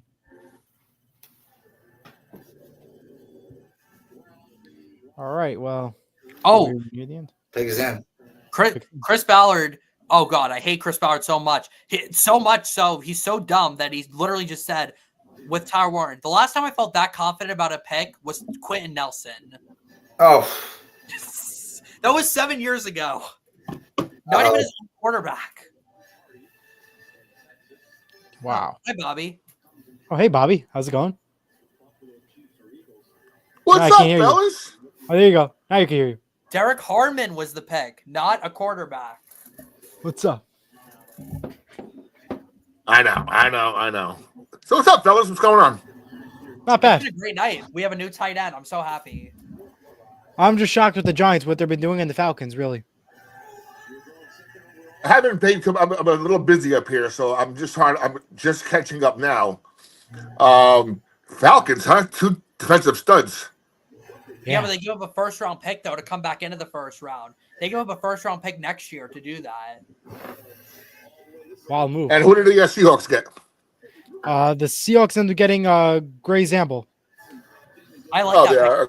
Lineman from North Dakota. They needed offensive line. They needed the work there. Here comes the Washington Commander selection.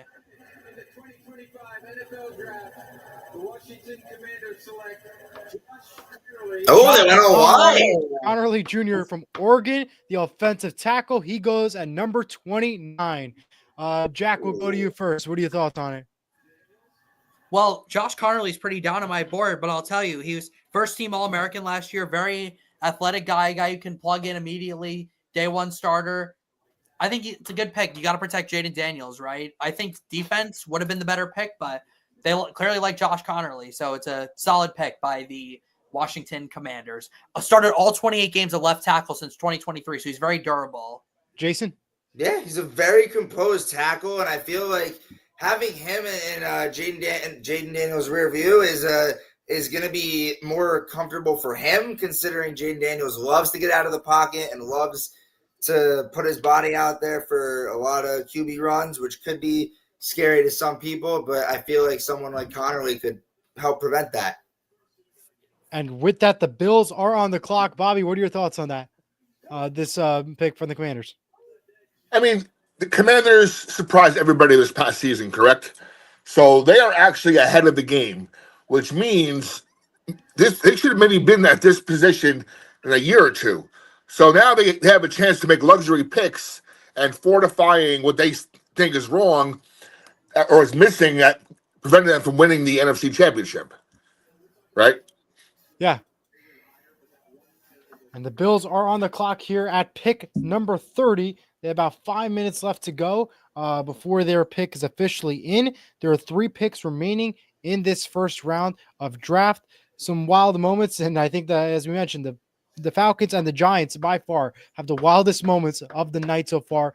But top guy that we've been talking about all night, Will Johnson, has not gone out yet. Jayson, where do you think he goes now that he did not go to the Washington Commanders, which we thought he would go to? If it's not here with Buffalo, it's Philadelphia. And here's the thing with Buffalo. I feel like they need it. Take the risk. I think he's fine, injury or not. That's why he's where he is right now. But I feel like the secondary has always been a problem since the whole big core left with Poyer, Hyde, Travis White. That was the fun time in Buffalo. Now it's all gone. So I think this is the time to change it around. And I think Will Johnson's your guy. Jack?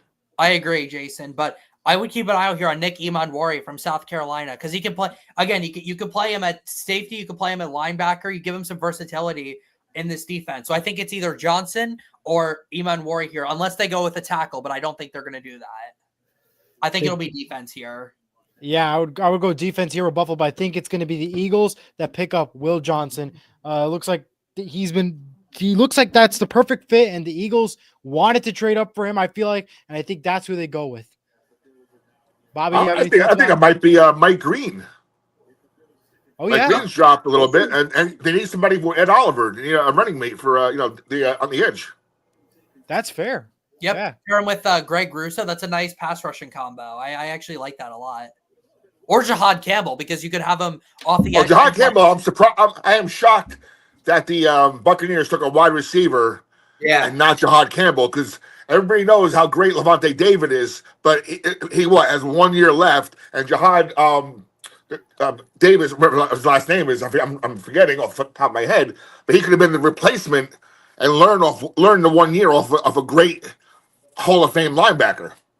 But hey, you can't fault them with a wide receiver either, because you don't know what the other wide receiver got hurt pretty badly last year. So, Chris Godwin, yeah. Ian Rappaport just reported that Brian Daboll has announced that Russell Wilson will be their starter for the New York Giants. Despite picking up Jackson Dart, Russell Wilson is guaranteed to be the starter this upcoming season. Yeah, they paid him $21 million. $21 million. I'm not surprised. No surprise there, too.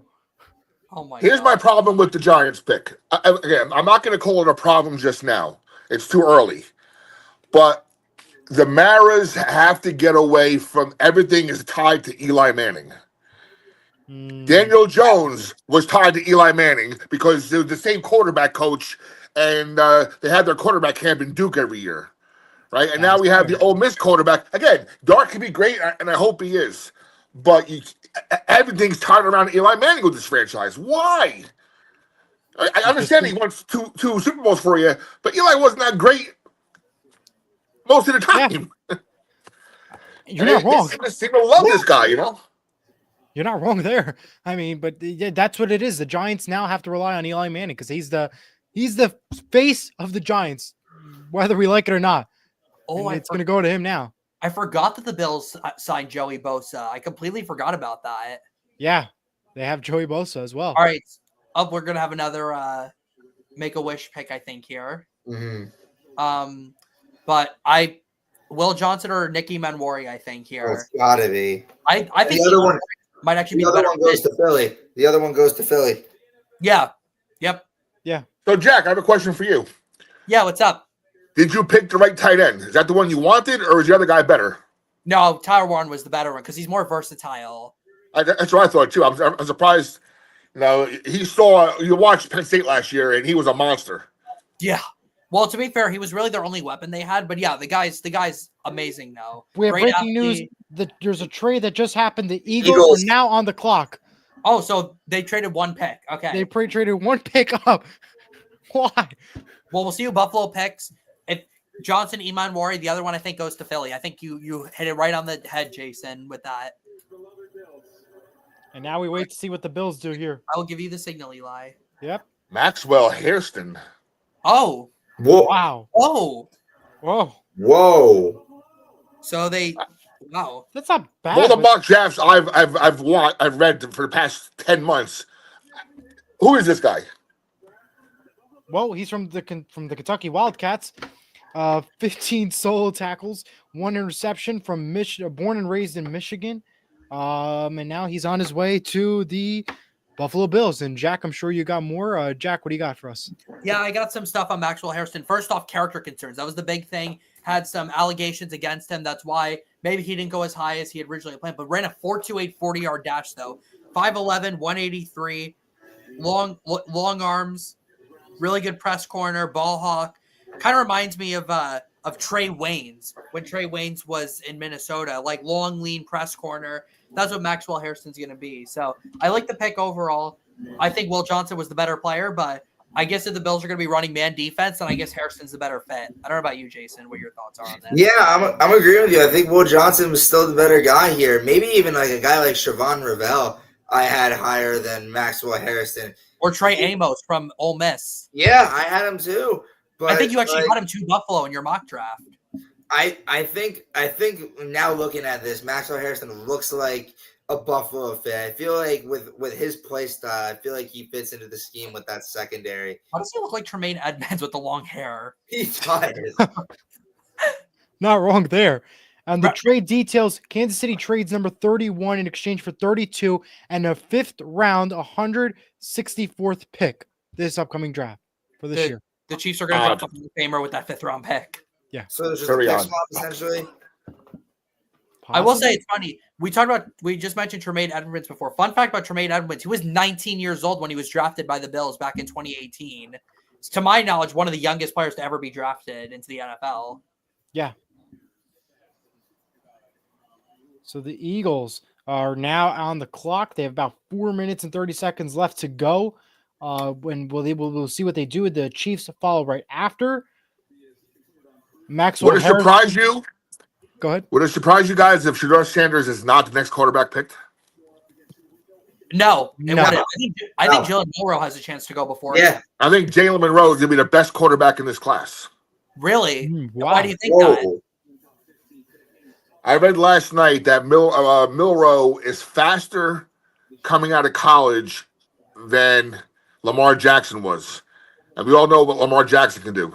Really? Yeah. Milroe is a faster and better athlete than Lamar Jackson right now. And he's got a cannon of an arm as well. He does. Yeah.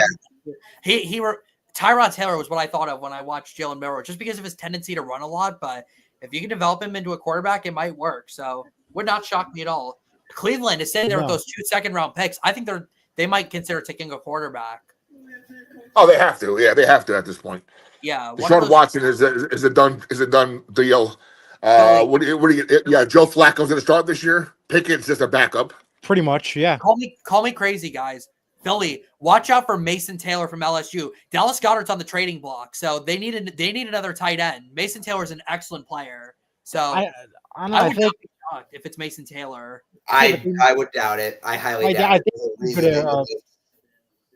I'm just saying, just to keep an eye. I still think it's gonna be Johnson or Iman Wari. But there's a reason they did this.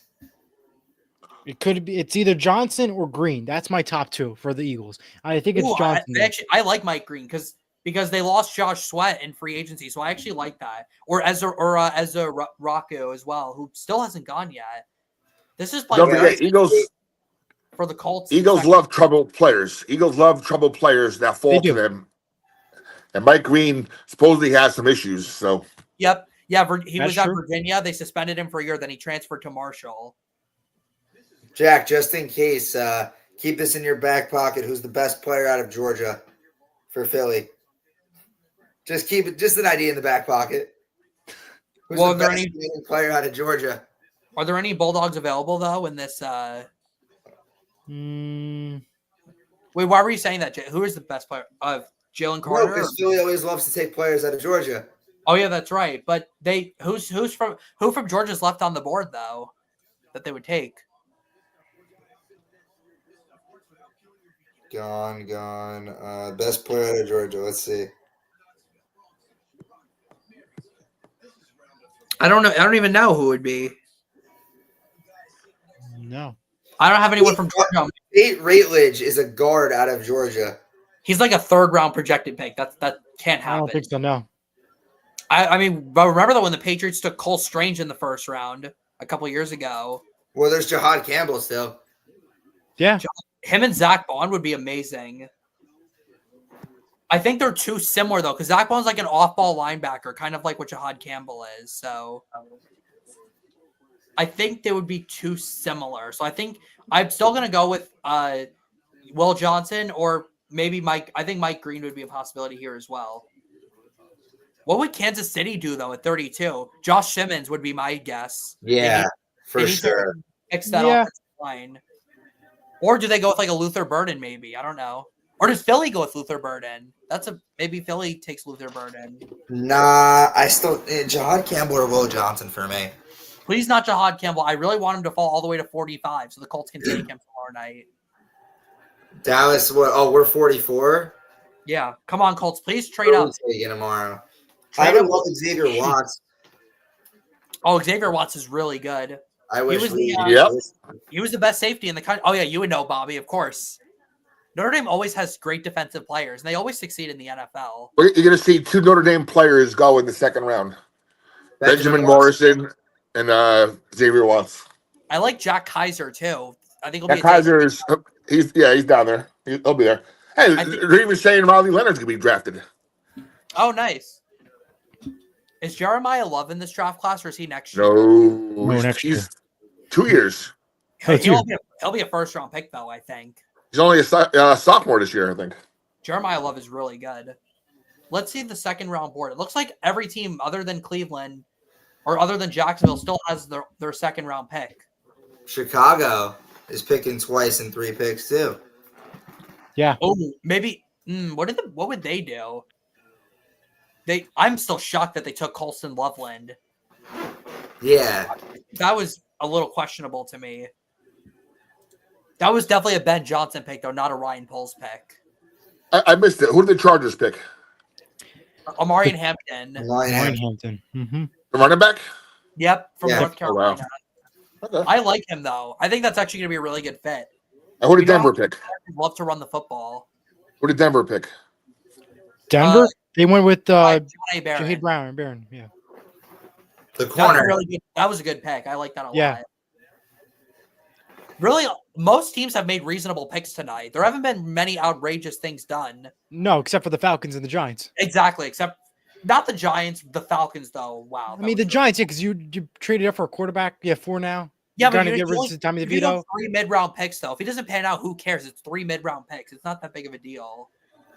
Fair enough. Well, the smart thing is, they'll, DeVito's probably done. And Jameis Winston's going to be like, he might be a little capital if someone gets hurt, in preseason. Just a wow moment just now. All right, I haven't seen the pick yet. Let's see it. I'll wait till Jack can see the pick, but Yeah. wow. Oh, That's a wow. wild moment. Yeah, it's a wow Oh. moment. Oh no! What are they? I'll let Jack hear it, and then I'll go ahead and announce it. Oh. Yeah, You hear it, Jason? Jahad Campbell from Oh. Alabama. Oh, I didn't hear it yet. That's Oh. okay. I thought you heard it. My bad. No, it's okay. Wow, that's a steal. Yeah. My favorite, my God. favorite player in this draft. Born from New Jersey, Ariel, New Jersey. By far my favorite player in this draft. Wow. That is what a steal. Wow. As much as I hate the Eagles, that's the best GM in football, by the way. He's about to be an Abby all-pro. Roseman. Oh yeah. Jahad Campbell is about to be an all-pro. That is, the Eagles did it again. They got another steal. Yeah. How in the world did 30 other teams let Jahad Campbell fall to the Philadelphia Eagles? They're dangerous once again, and always But will be. I'll going talk about forward. Jahad Campbell real quick. Again, he is a unicorn as a linebacker. Unbelievable player. He's a great tackler, explosive off the edge, sideline to sideline speed, similar to Abdul Carter. You can drop him in coverage more so than a Jalen Walker. Only thing he needs to improve on is instinctives, but reminds me a lot of Darius Leonard, the former Indianapolis Colts linebacker, with the way he plays, with the motor he plays with. So, unbelievable fit. He's about to be an all-pro there in Philly, and I think we all know that. Yeah, for sure. This is going to be a defense that you do not want to run into, period. I'm not sure why you guys all said wow to Jahad Campbell. I'm kind of surprised. Like that felt like a pretty obvious pick to me. You guys were shocked. Considering they had Mike Green, Will Johnson, a couple other guys, I was like, that to me is a Jahad wow. Campbell's better though than all those players. I'm sorry. Yeah. To And me, now I you had to get a wow in there. You pair him with Zach. Well, they said from picks 5 to 45, any one of those players are interchangeable. That's true. It's a very top-heavy draft. Anybody from 5 down can go anywhere in the first round round and a half. Now my Steelers have no picks in the second round, and now we don't have a quarterback. Aaron Rodgers. They said he's been cited in Pittsburgh, looking for a country club to join. Yeah. Well, on some brighter news, we hope you join us tomorrow as well for the St. Mary baseball and softball games. We've been told now that the baseball game has been moved to at Weehawken tomorrow. I've been just told that during this draft show. So they are now at Weehawken. Softball is also at Weehawken. So it's a double at Weehawken day tomorrow. Happening tomorrow. How you guys gonna manage that? I got the softball. I'm not gonna be able to make it. I'm sorry. It's just okay. I can't get to Weehawken. I'm sorry. And baseball, Weehawken's terrible for baseball. Wasn't Weehawken the senior day? No, they were supposed to play tomorrow. I still can't believe Jahad Campbell is with the Eagles. Heaven, Malachi Starks, the Eagles and the Ravens just pulled. Wow. Wow. Well, we have one more pick to go, and it's going to be the Kansas City Chiefs. I think it has to be Josh Simmons. Their pick is in, so it's just a matter of Roger Goodell announcing it officially. I think Josh including Simmons, round 1 of this draft. Maybe they take a Nick Eamon-Worry. I'm going Will Johnson. Stuck on him. I think he's going to go. He goes first round. Be an amazing fit. Jayson, who do you think? I'll go Will Johnson as well. No. I'm going to go Josh Simmons. I think it'll be Josh Simmons. Go O-line, Patrick Mahomes. Get it. Yeah. I don't really even know who else they could take. Maybe a Nick Eamon-Worry if you want to give yourself some versatility on defense. Bobby, who do you think? Luther Burden? That's possible, yeah. Possible too. He is a Missouri. He went to Missouri, and Kansas City's in Missouri, so he'd be going from St. Louis to Columbia to Kansas City, going east to west in the state of Missouri. I'm so happy, though, for Jahad Campbell that he went in the first round. The guy is just amazing. He's going to be an all-pro for sure. Yeah. So, Jack, you guys got a quarterback or what? What do you think? No, I don't even know what we're going to do tomorrow. Probably a linebacker. I could see like Carson Schweschinger. I think that's how you say it, from UCLA. Yeah. Maybe I don't know if there's any guards that'll be there. We need a right guard. Maybe Ratledge from Georgia we'll take in the third round. I don't really know what we do tomorrow. I really don't. I think we'll take maybe like an edge. Maybe like I don't know. It's so tough. We'll have to see what Kansas City does here, though, 32. There's no way Will Johnson can fall to tomorrow. That would blow my mind. It would. We wait now for Kansas City. Daniel Jeremiah just mentioned Mason Taylor as a fit here. Maybe.